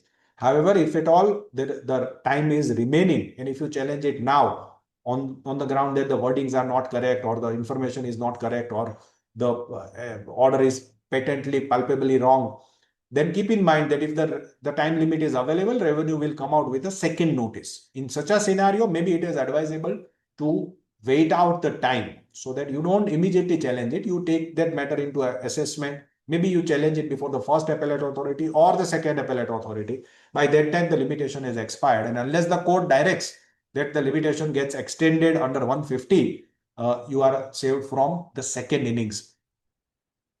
Then comes 148A4, that only the search 135A cases excluded, and search cases are now out of the purview of 148 itself. So they are outside the purview of the same. Now, what is it? That is 2024 Act has rewritten that the time limit, that 7 to 30 days, etc., is gone under 148 ABCD. That one month deadline is gone, that within that time you have to pass the order, etc. So all those time limits which were otherwise very categorical, now they are given a go by, because Parliament, when they introduced this time limit, their argument was that we are streamlining the process and make the proceedings very transparent and time bound. Now that transparency or time bound manner has gone, because they realize that their officers can't keep up with this, and people have started challenging this on the ground of violation of limitation which is provided, and courts have started quashing the notices on that ground. So now they say that no such time limit, only the outer limit is there, that within this time you have to issue the 148A, and within this time you have to issue 148. Then comes what is it that can be challenged? There is no show cause notice at all. That's a fatal thing, and it has to be there has to be 148 capital A proceedings, unless of course it is a 135A case. Other than that, you have to have the show cause and replies under 148A. If that is not done, everything falls. Then unsigned notice is no notice. We have the judgment of Delhi High Court. A dead person or a non-existing entity, namely amalgamated company or a company which is not in existence, stock of company via NCLT. All those entities are not existing in the eye of law, and the argument is that the law says that you have to serve a notice on the SSC for the purpose of assumption of jurisdiction. Now, to a non-existing entity, you can't serve the notice, because that company, the person, that stock of entity is not in existence, and therefore you can't serve the notice. Because you can't serve the notice, you can't assume the jurisdiction. That is the argument. However, insofar as stock of company is concerned, the NCLT route is available. They have to file a simple application and NCLT will revive the company and then the proceedings can be taken. Then the date of jurisdiction is to be tested on the date of the notice. Again, the date of notice will decide that with which jurisdictional assessing officer, which range, which charge the assessee was assessed. And if at all that is not the assessing officer as contemplated, then probably the challenge can succeed. And on the ground that the assumption of jurisdiction is wrong. Pecuniary limits, that is up to a particular limit, ITO, then additional, then joint commissioner or commissioner, whatever pecuniary limits are there. Those things also play an important role in defining who is assessing officer, and only the assessing officer can issue the notice and no other authority can do so. Service defect, your email ID, real-time alerts, your date of viewing is equal to date of service. All those things can be taken into service, pressed into service. In the era of post office, that is the speed post delivery mode, we would have those dates where the notices are handed over to the post office. In the era, one of the argument is that, sir, I digitally signed the notice on 31st March. However, I could not send the email immediately because there was a long queue at the server and the email could only be shot on the next day, that is on the 1st April. So whether the notice can be said to have been issued on 31st March or on 1st April. The courts have taken a view that merely signing the putting the digital signature is not the requirement, because there, even under the old era, if you draw the simile, officer would sign the notice and put it in his drawer, and then on the next day he will post it. That is something which is not considered as a valid service. Issuance means signing and sending to an agent, through an agent. In this case, the agent is the server, so that the notices are beyond the control of the signing authority. So the moment you do that, your job is done. So supposing someone argued that I signed it on 31st digitally, however, there was a long queue and the server could acknowledge the receipt of my email for the purpose of for forward sending only on 1st April, then you lose the bus and the notice can be said to have been issued beyond the limitation. Then Ghanshyam Mishra, again, if you find that the SSC has come clean out of IBC process, one can challenge it on the ground of 148A stage only. You need to bring out all these facts. Demand all the material which is relied upon. If at all that material is not given, it's a violation. Then statement. Ask for cross if at all it is you so desire. But my personal view is cross is an exercise which can only happen at the time of reassessment. You can't do the cross at the time of 148A. However, there are views wherein such a demand is held to be justified. Then comes the wrong jurisdictional fact. If at all you find that the allegation is that you have made a purchases from one entry provider who was only issuing the bills. However, you find that for that year you have never made a purchase with that entity at all. Then that is factually incorrect information. You must put it in 148A and ask the authority to deal with that and ask them to prove that I have made purchases from this or I have claimed that purchase in my books of accounts. In case if there is an allegation that that you have received some money, some cash from someone, and the revenue authority asks you that you prove that you have not received it, then that is a negative proof. And the courts have taken a view that authority cannot act in such a way so as to ask you to prove the negative.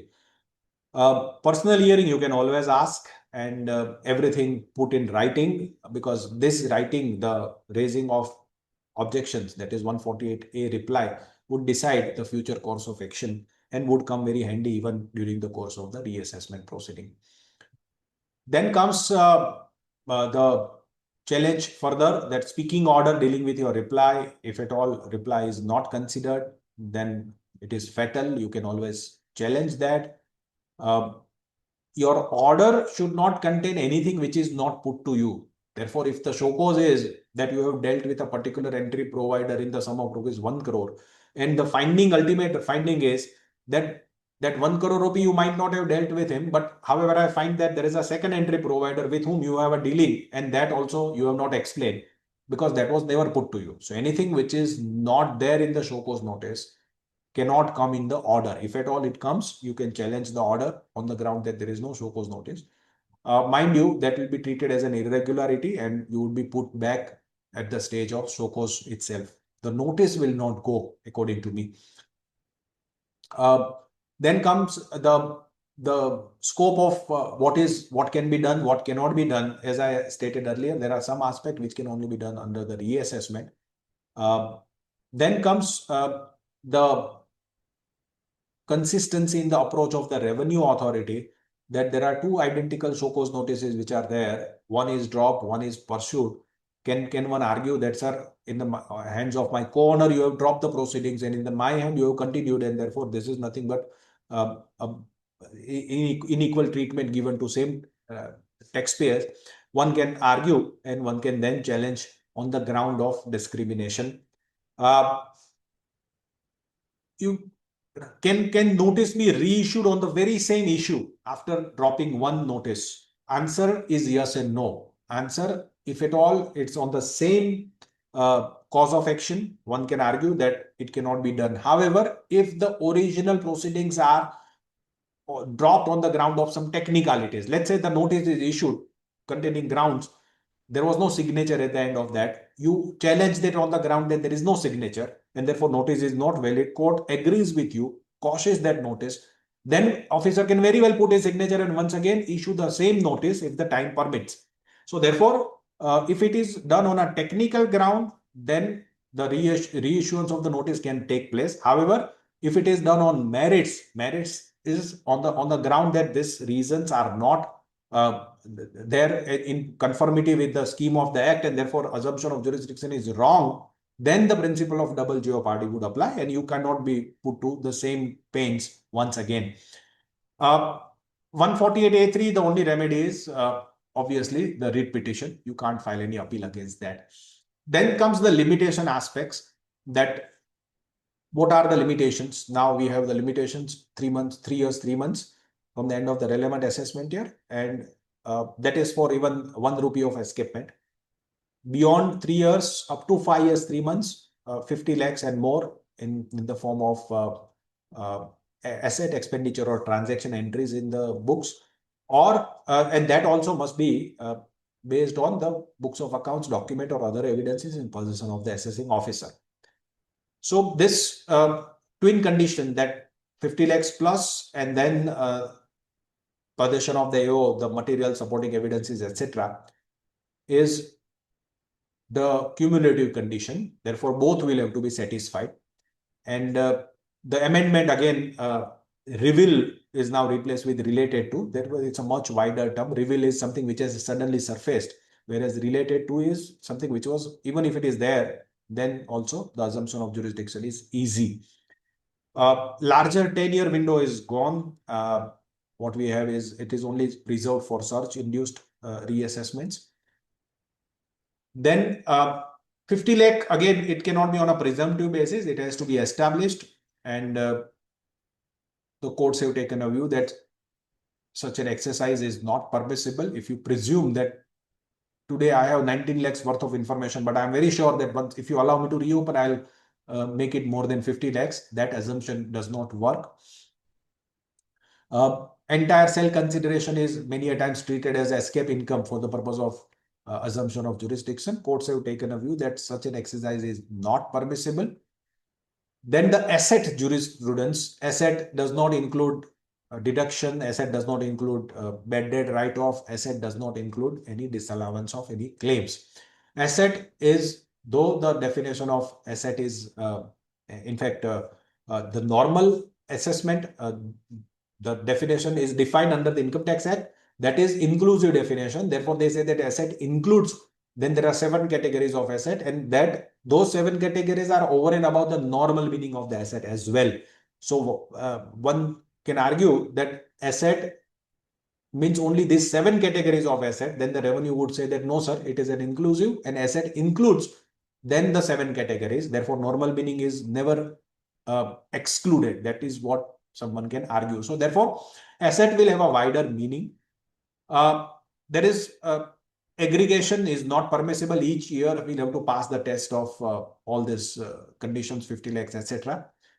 Then on money again is now not something which is arguable, because now even if it is on the basis of the document, then obviously the entries of on money is there in the document. Therefore, entry in the document would cover that on money aspect, and therefore there also is loophole is plugged. Issued versus served, I've already discussed that. Rajiv Bansal, we can skip. Then the limitation chart, it is up to 3 years and up to 5 years. We have the last 30th June 2032 is the last date for assumption of jurisdiction for AY 26-27.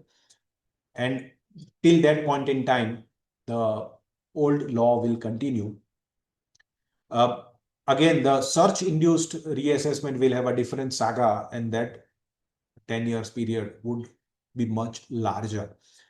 150 is now we have a welcome relief. Finance Act 2026 has made an amendment. I have highlighted that red thing, that now within a period of 3 months from the end of the quarter, the commissioner will have to assume the jurisdiction, because 150 is a go by to a normal limitation under 149, if at all it is induced by finding or direction of the court. Now, finding is something which is necessary for the disposal of the case, whereas direction is the authority must be empowered to give such a direction. This is something which is explained by the Supreme Court. I have cited two judgments, that what is finding and what is direction. So only findings and direction are remote reference or mere observation is not equivalent to finding or direction. And therefore, that would not give the revenue a license to reopen beyond the limitation which is under 149. 153 now says that even if such an observation is there within end of the quarter, 3 months from the end of the quarter in which the judgment, etc., is delivered and service thereof happens, you have to issue the notice, relevant notices. It is again, the caveat is under 150 subclause 2 also, that if at all on the day on which assessment order is passed, and by at that time something which is already barred by limitation, that limitation would not get extended by subsequent direction of the appellate court. Sanction is something which is now almost a formality, because earlier it was by a higher authority, commissioner, principal commissioner, now principal chief commissioner. All those authorities are now taken out. Only additional CIT, additional DIT, JCIT, and JDIT are surviving. Probably only assistant commissioner is left out. Otherwise, all authorities can give the sanction. So this is something which is which came as a major disappointment, because the government's thrust was to reduce litigation, to have counter checks and balances, which are now taken away. I don't know on whose advice, but then the whole idea of controlling the reassessment proceeding is now goes for a toss. So this sanction, if it is mechanical, it is fatal. It has to be seen that there has to be an application of mind. Without the application of mind, the sanction is held to be not valid sanction. However, application of mind does not mean that you have to write an essay each and every time you sanction. Even if by implication, if you can prove that there is an application of mind, probably the sanction is valid. Sanctioning authority, if it is not the right authority, then it is not a curable defect under 292B. But now with additional JCIT, probably that problem is also solved for the department. Then comes Jao Fao. Jao Fao again is a battle which is it has purely become academic after 1/4/2006 notices. So we don't raise that ground insofar as earlier battle is concerned. After the Supreme Court order, the matters are at large before various high courts, including the matters have come back before the Bombay High Court. As per the Supreme Court order, the necessary decision ought to have been made by 31st July, which is probably 3 days from now. I don't think any high court would have decided the issue by then. However, the challenge to the retrospectivity is at large. That is a very interesting challenge because the language deployed under 147A is that notwithstanding anything contained in any judgment, order, or decree. Now, it's a clear-cut violation of the Supreme Court judgment wherein they say that you can't have a judgment, a parliamentary amendment, so as to nullify a judgment. So the law on the issue is very clear, 1969 to SCC 283, that you can't simply uh, make an amendment so as to overrule the judgment. So also 1978 to SCC 50 uh, is something which is the language adopted by the parliament this time is running contrary to the settled law, that you can change the application, you can change the basis. However, you can't just write that irrespective of anything which is held by courts of law, we want to hold like this. That is something which is staring in the face of the judgment of the Supreme Court. For the removal of the doubt, again, this is something which was not in doubt. That is what SSs are contending. Article 14 and all those points. Again, those are the battle which is going to be fought somewhere else. So for today's discussion, we must remember that 147 capital A issue is alive. So therefore, any notices prior to 1/4/2026, if at all you want to keep this issue alive, keep on challenging it. And then at a later stage, if at all the law is decided in favor, one can take the advantage of that particular favorable decision. 152, 1 and 2, if I can demonstrate that even after the ground of reassessment is taken into consideration, my income remains same, there is no escapement, then the proceedings are required to be dropped. And the classic example is that MAT liability. If at all pre-reassessment I am assessed under MAT, my tax remains the same, even if there is some escapement. After making those additions, disallowances, or uh, recalculation of my uh, reassessment, after taking into consideration the grounds, then also I continue to be assessed under the book profit at the same figure, then there is no escapement. The argument that MAT credit would get affected or my carry forward losses would get affected has not been accepted, because that will have impact in the later year and not a year under consideration. Therefore, there is no escapement. So this can apply to even anything where one, if you can demonstrate that take an example of a trust case. They say that there is some transaction with the trustees, and those transactions will end up in denying some benefit under section 11. However, if that benefit is within the overall limit of 15% of the total income of the trust, then it does not have any revenue impact, and therefore one can argue under 152, 1 and 2.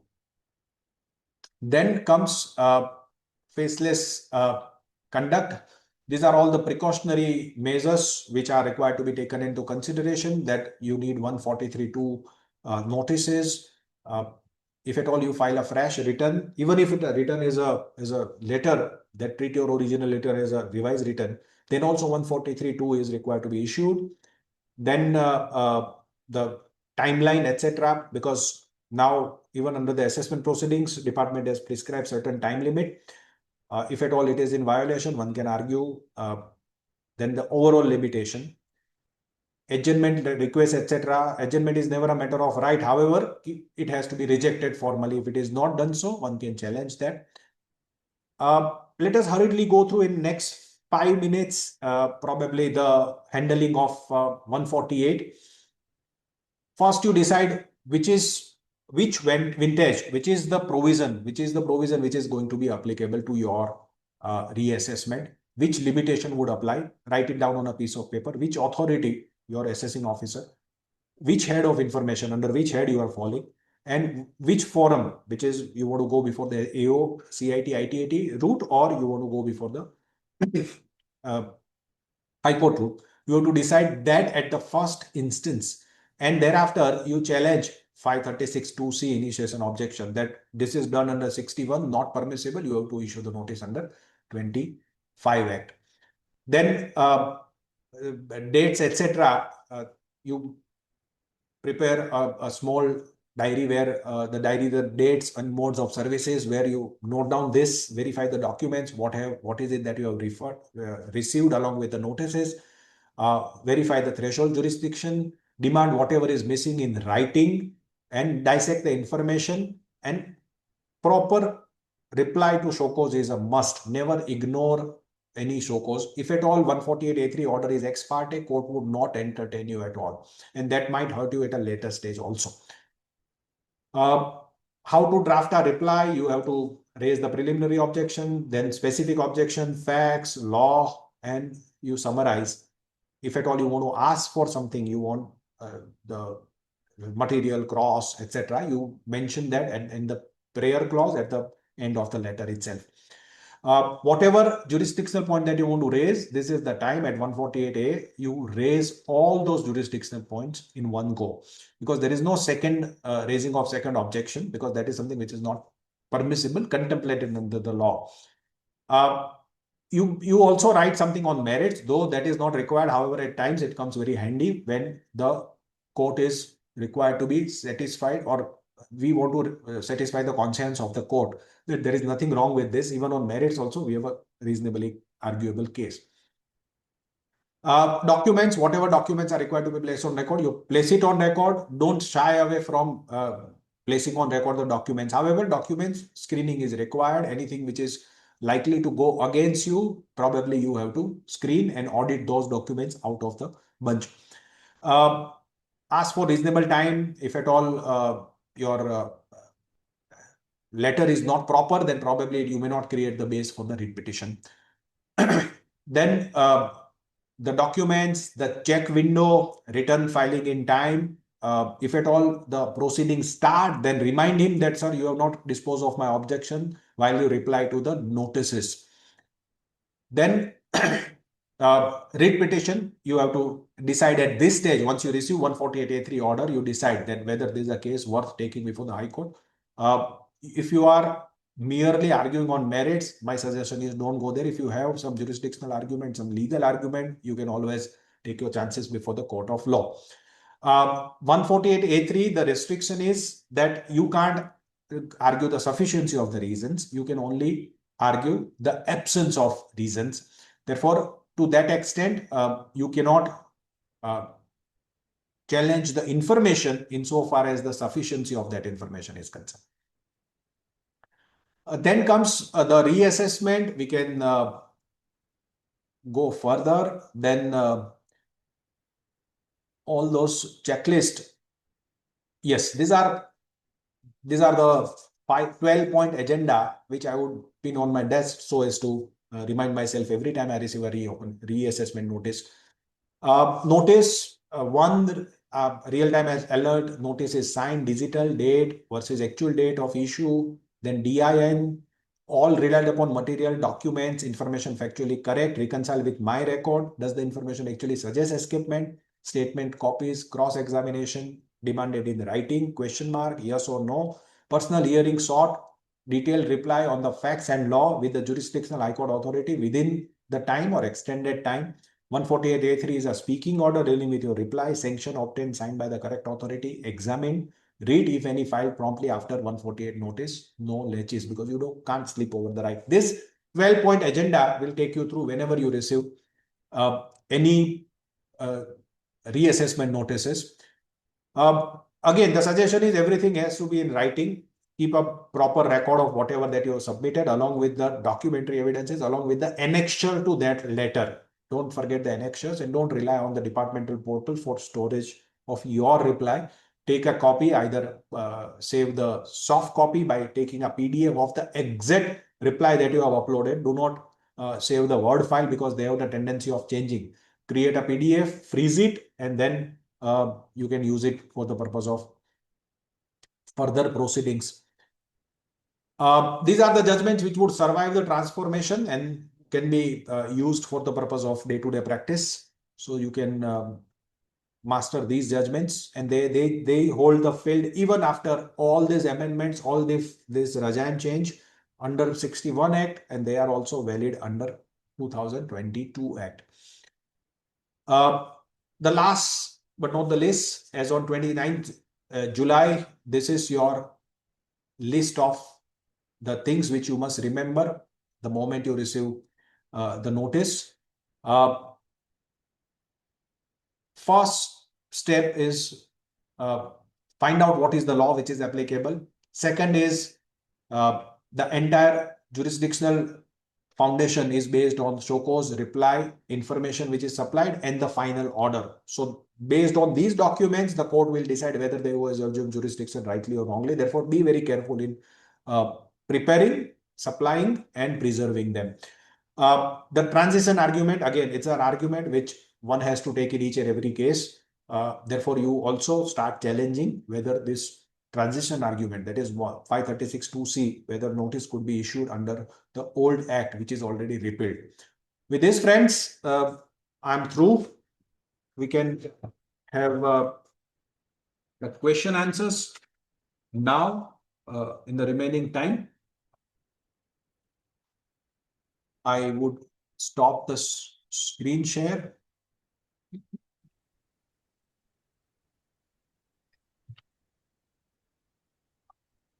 Dash, can we take up the questions, please? Sure, I'll start with the questions. The first question is, can notice under Section 252 of Income Tax Act 25 issued for period FY 2021 to till date? 252. 252. 252 under the new act or under the old act? New Act, 25 Act. 25 act. Now, what is 252? I do not know. Let me. Power to call for information. Okay, it is analogous to 133(6). Now, what is the question? 133(6) can be challenged before the court of law or no? No, can a notice under the new Act, 252 of the new Act, issued for a period of 2020-21 to till date?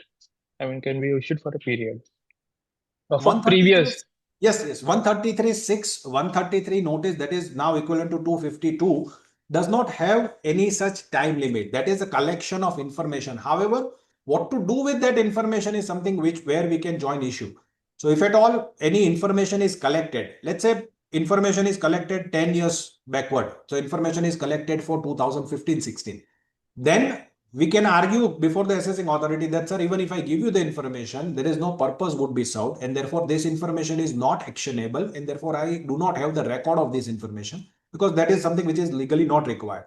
Now, supposing if it is called for the last 6 years, where the limitation can permit the department to initiate the action, then I'm legally bound to give that information. However, based on this information, if at all reopening is challenged, I can challenge that reopening.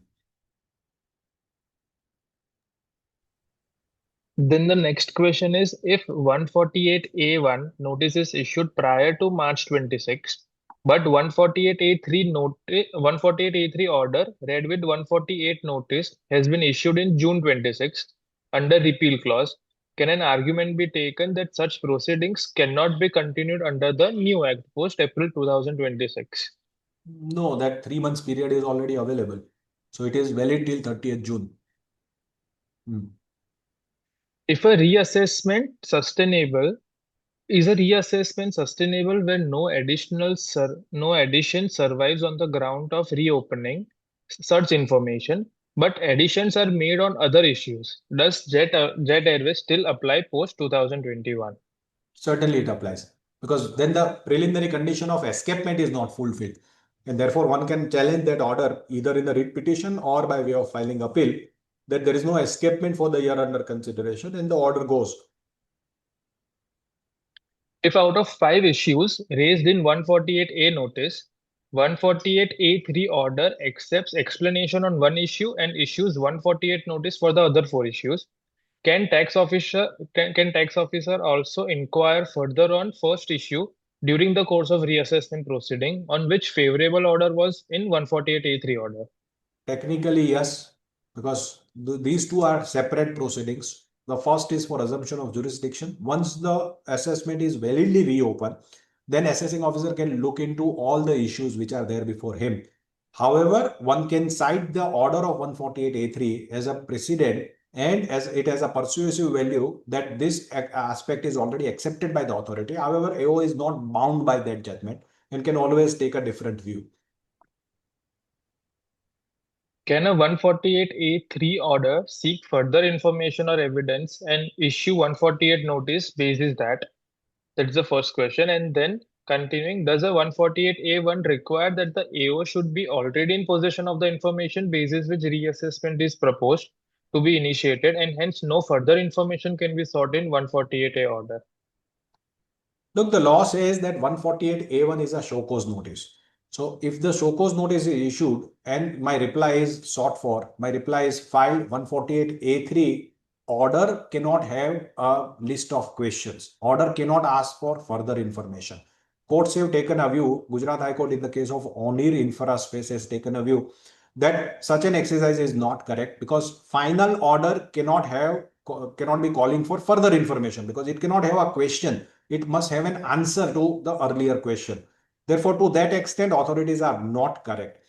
Insofar as availability of the material with the assessing authority is concerned before issuance of 148A1 is concerned, under any of the 6 head of information, if he has the information, he can issue 148A1 show cause notice.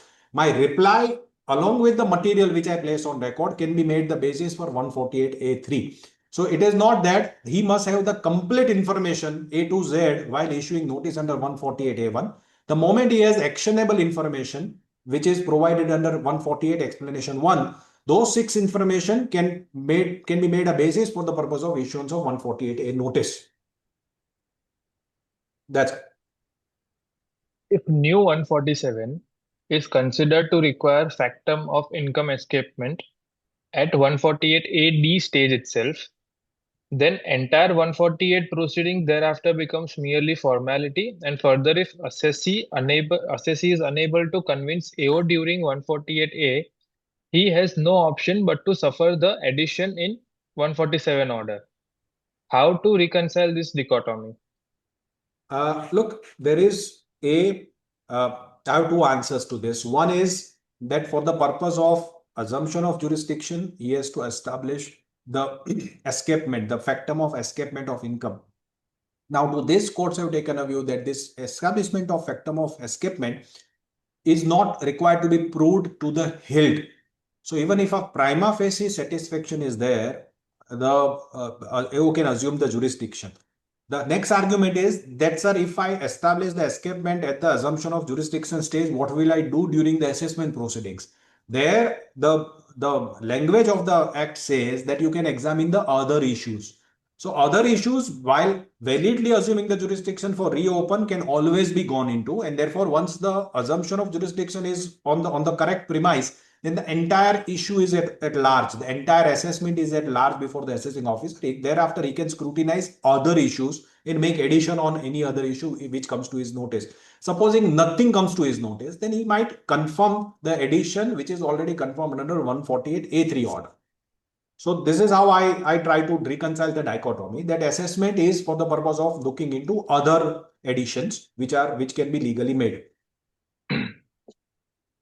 If RMS strategy mentions dividend income from Insight portal in case ROI is not filled, can 148A3 give reason that since details of investment was not furnished, reopening is justified? Details of investment were not asked, dividend was not reconciled, and Matt had with 26 AS. Look, the whole idea is because in the facts of this case, return is not filed. So in absence of there being a valid return available with the department, there is nothing which can be compared. Therefore, the authorities will have a larger leeway because there is, in a normal SSS case who has filed the return of income, there could be a comparison between 26 AS insofar as dividend income is concerned vis-a-vis his return of income. Here, there is no return of income. Assuming that he establishes that he has already suffered taxes insofar as this dividend income is concerned, then the question of going to the investment would not arise. And if at all investment is made the criteria, then that is not the ground for the purpose of initiating the proceedings. One can challenge that and go before the court of law that the ground which is for the purpose of assumption of jurisdiction is dividend income, whereas here addition proposed for the purpose of 148A3 is investment. However, the flip side is that they can, even if this gets cost, unless it is issued on the last day of the limitation period, the revenue authority can always question the investment in the next round of litigation, where they can issue a fresh show cause notice, ask for a clarification on investment part of it. Now the next question is, what is the difference now between new inference from existing facts and change in opinion after Supreme Court's judgment in Sanand Properties? Sanand property is a very dangerous judgment. Uh, Sanand property says that unless a specific question, considering the specific angle, is gone into by the assessing authority, we cannot have a change of opinion. Therefore, change of opinion, the court has equated change of opinion with the reasons, one part, and the exact query put to the SSE as a second part. On comparison of these two, if there is some similarity, then only change of opinion can be pressed into service. Otherwise, it is not. Earlier, the people who are familiar with the legal part of it, all of us were under the impression that one head is open. Supposing there is 80 IA, if that head is open, then there is the argument that am I entitled for 80 IA on interest income or no, presupposes that I am otherwise entitled to the deduction. Now, because the quantification part is questioned by the assessing officer during the course of the original assessment proceeding. If he says that you are not entitled to this exemption by issuing a reassessment notice, I can always argue that, sir, this is nothing but change of opinion, because originally you held that I am entitled, only the quantification is challenged. Now the court goes one step further. They say that no, that different angle argument is not available. You have different facet argument is not available. You have to have that identical question and identical query. So change of opinion now will operate in a slightly different sphere. However, having said that, the courts across the country are still today also consistently taking a view that change of opinion argument is available even if there is a fresh actionable information available. Now, that fresh actionable information would not be considered as a fresh actionable information, because it is nothing but reviewing the original information which is available with the assessing authority. So that change of opinion is not equivalent to, or is amounting to change review of the original order, would continue to hold the field. In Finance Act 2012, amendment was made to reverse Vodafone. If that is possible, then why not 147A? The retrospective amendment, even that Vodafone amendment was also thereafter challenged across the country.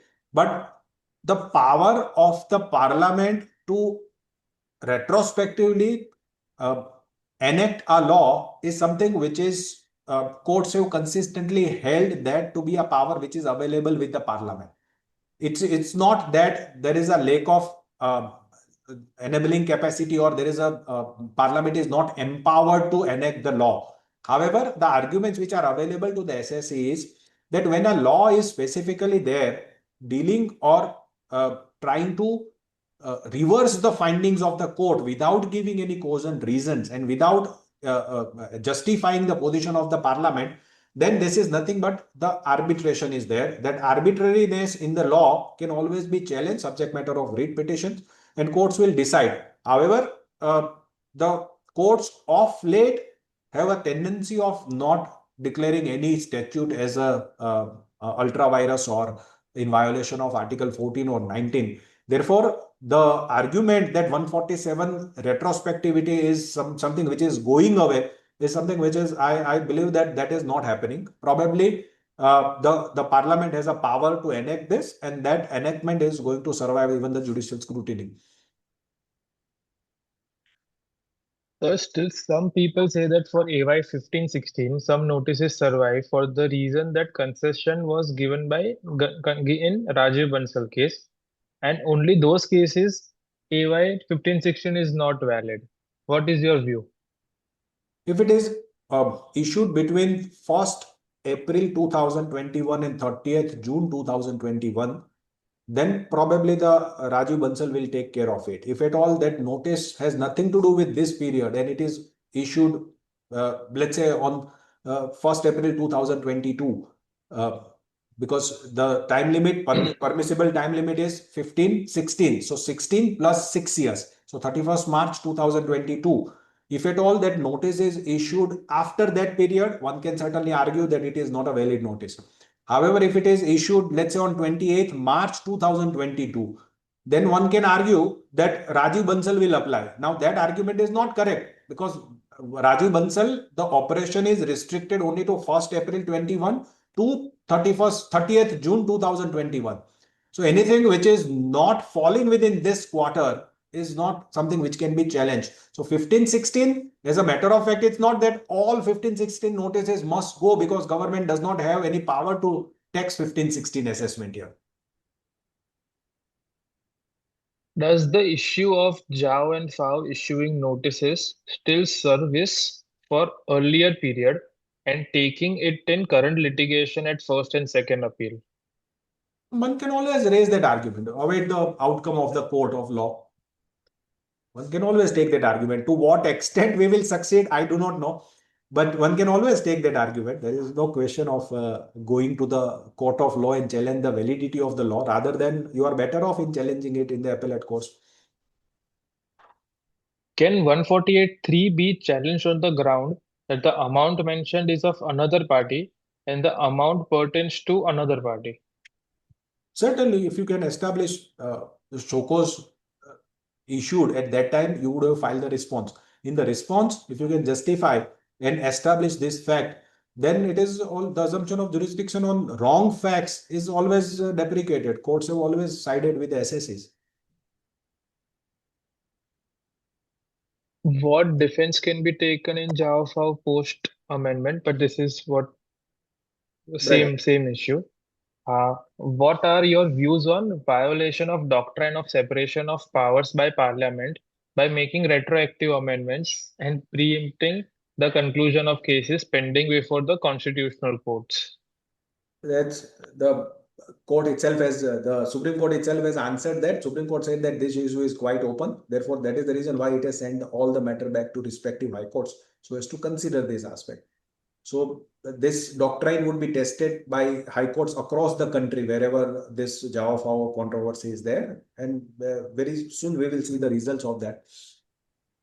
So we have quite a few questions like 1820 running into 1820 in the chat box. Okay. So would it be okay if we take it or should we email it to you, whatever is okay? No. In next 7 minutes we can finish that. We'll now Okay. start giving the short answer so that yes. Yeah. Okay. Okay. Even though there is an express provision in Section 536 in 25 Act about old Act applicable for old AYs up to 26-27, how strong the case will be to challenge the notice issued under old Act by stating that the reassessment must take place as per new Act?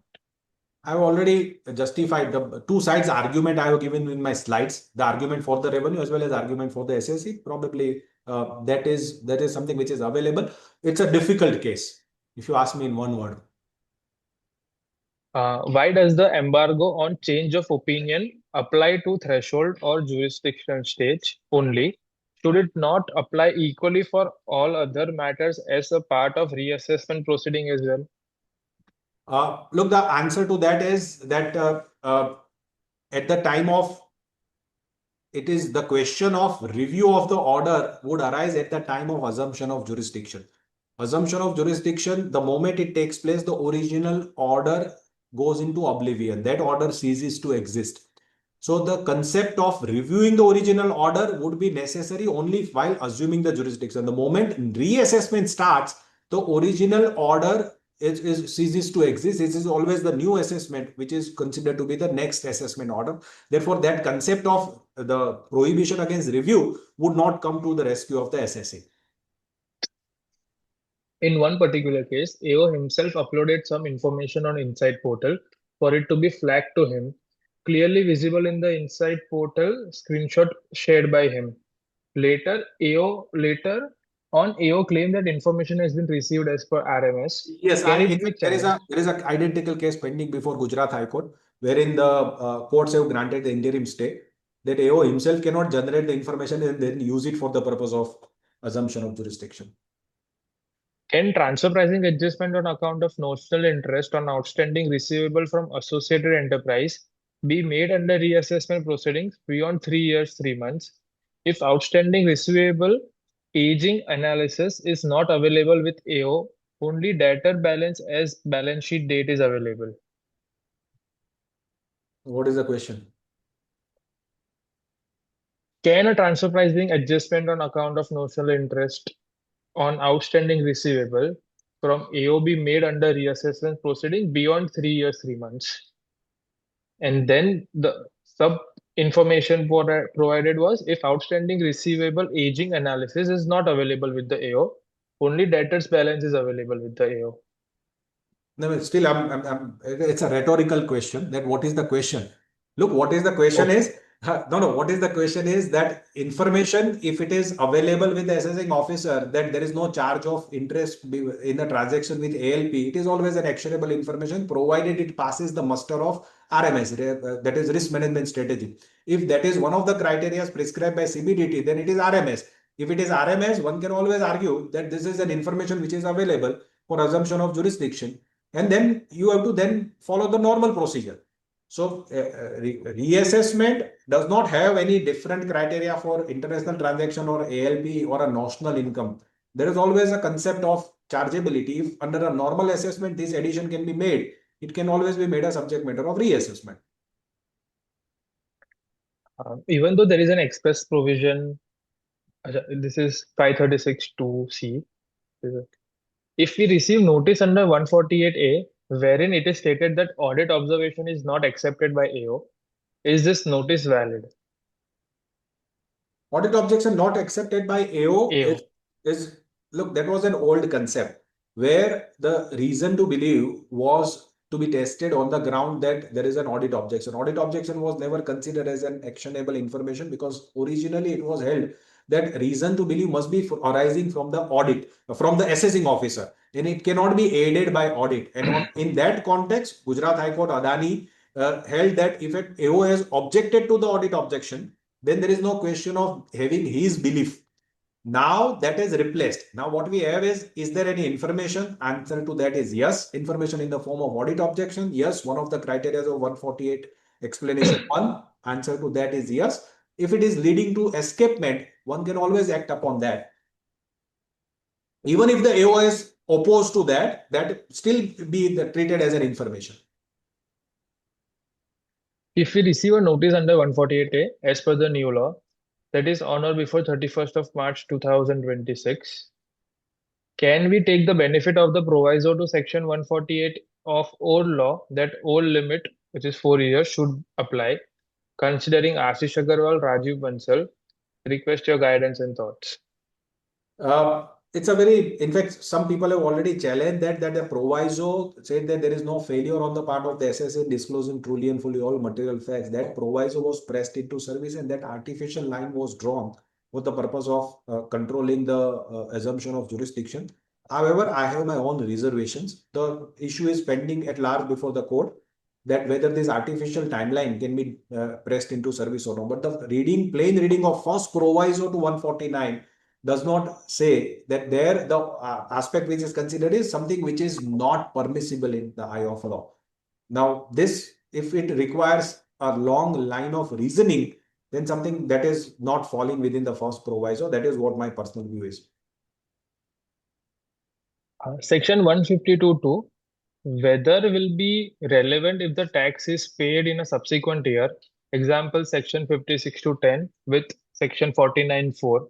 Assessee paid tax in the year of sale of asset as STCG.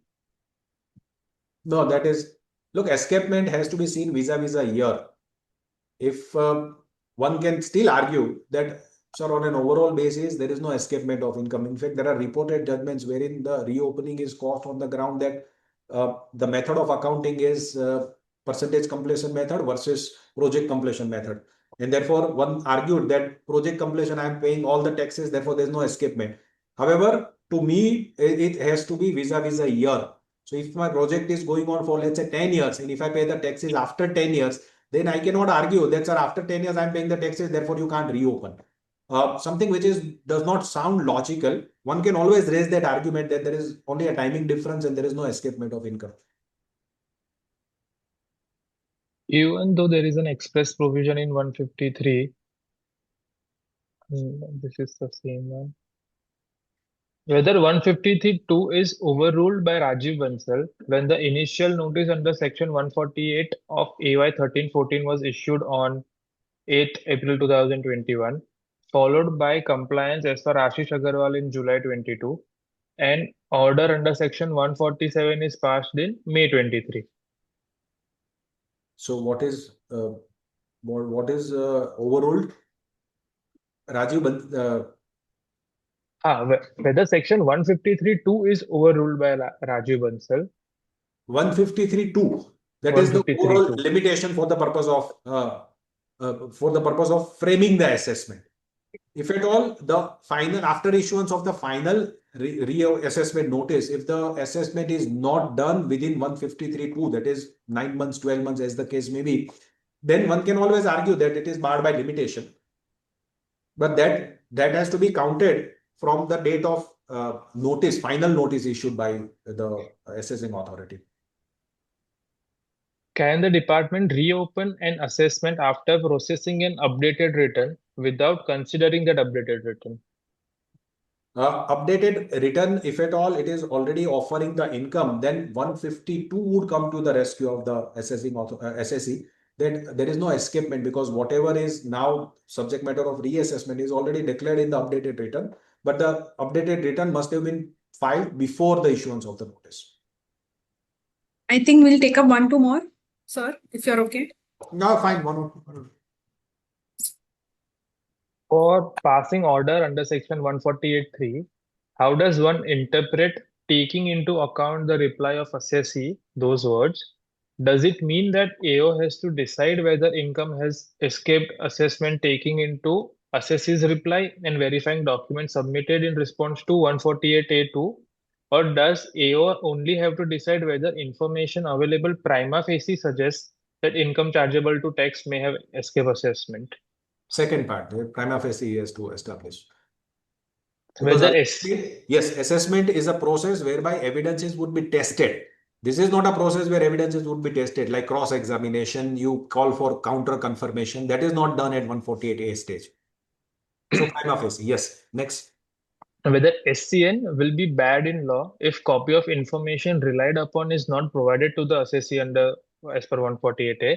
Further, whether AO can regularize this error by providing a copy of information before issuance of notice under 148.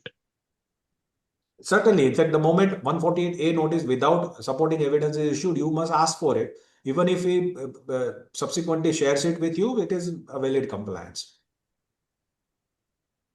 Explanation 2 to pre-amended law allows to reassess income which is already offered to tax at higher rate. Amended provision removes this power. Any case laws around this? No, I argued the matter. Probably court granted me the relief on some other ground. At that time, I checked up. That was around a month and a half back. So, if during last 45 days, probably if something has cropped up, I do not know. Till that point in time, I think till 31st of May, there was no such case law which was available. Sir, for pending matters in court following Rajiv Bansal for limitation, whether 153(6) will apply or proviso to explanation wherein time limit of 60 days is given will apply.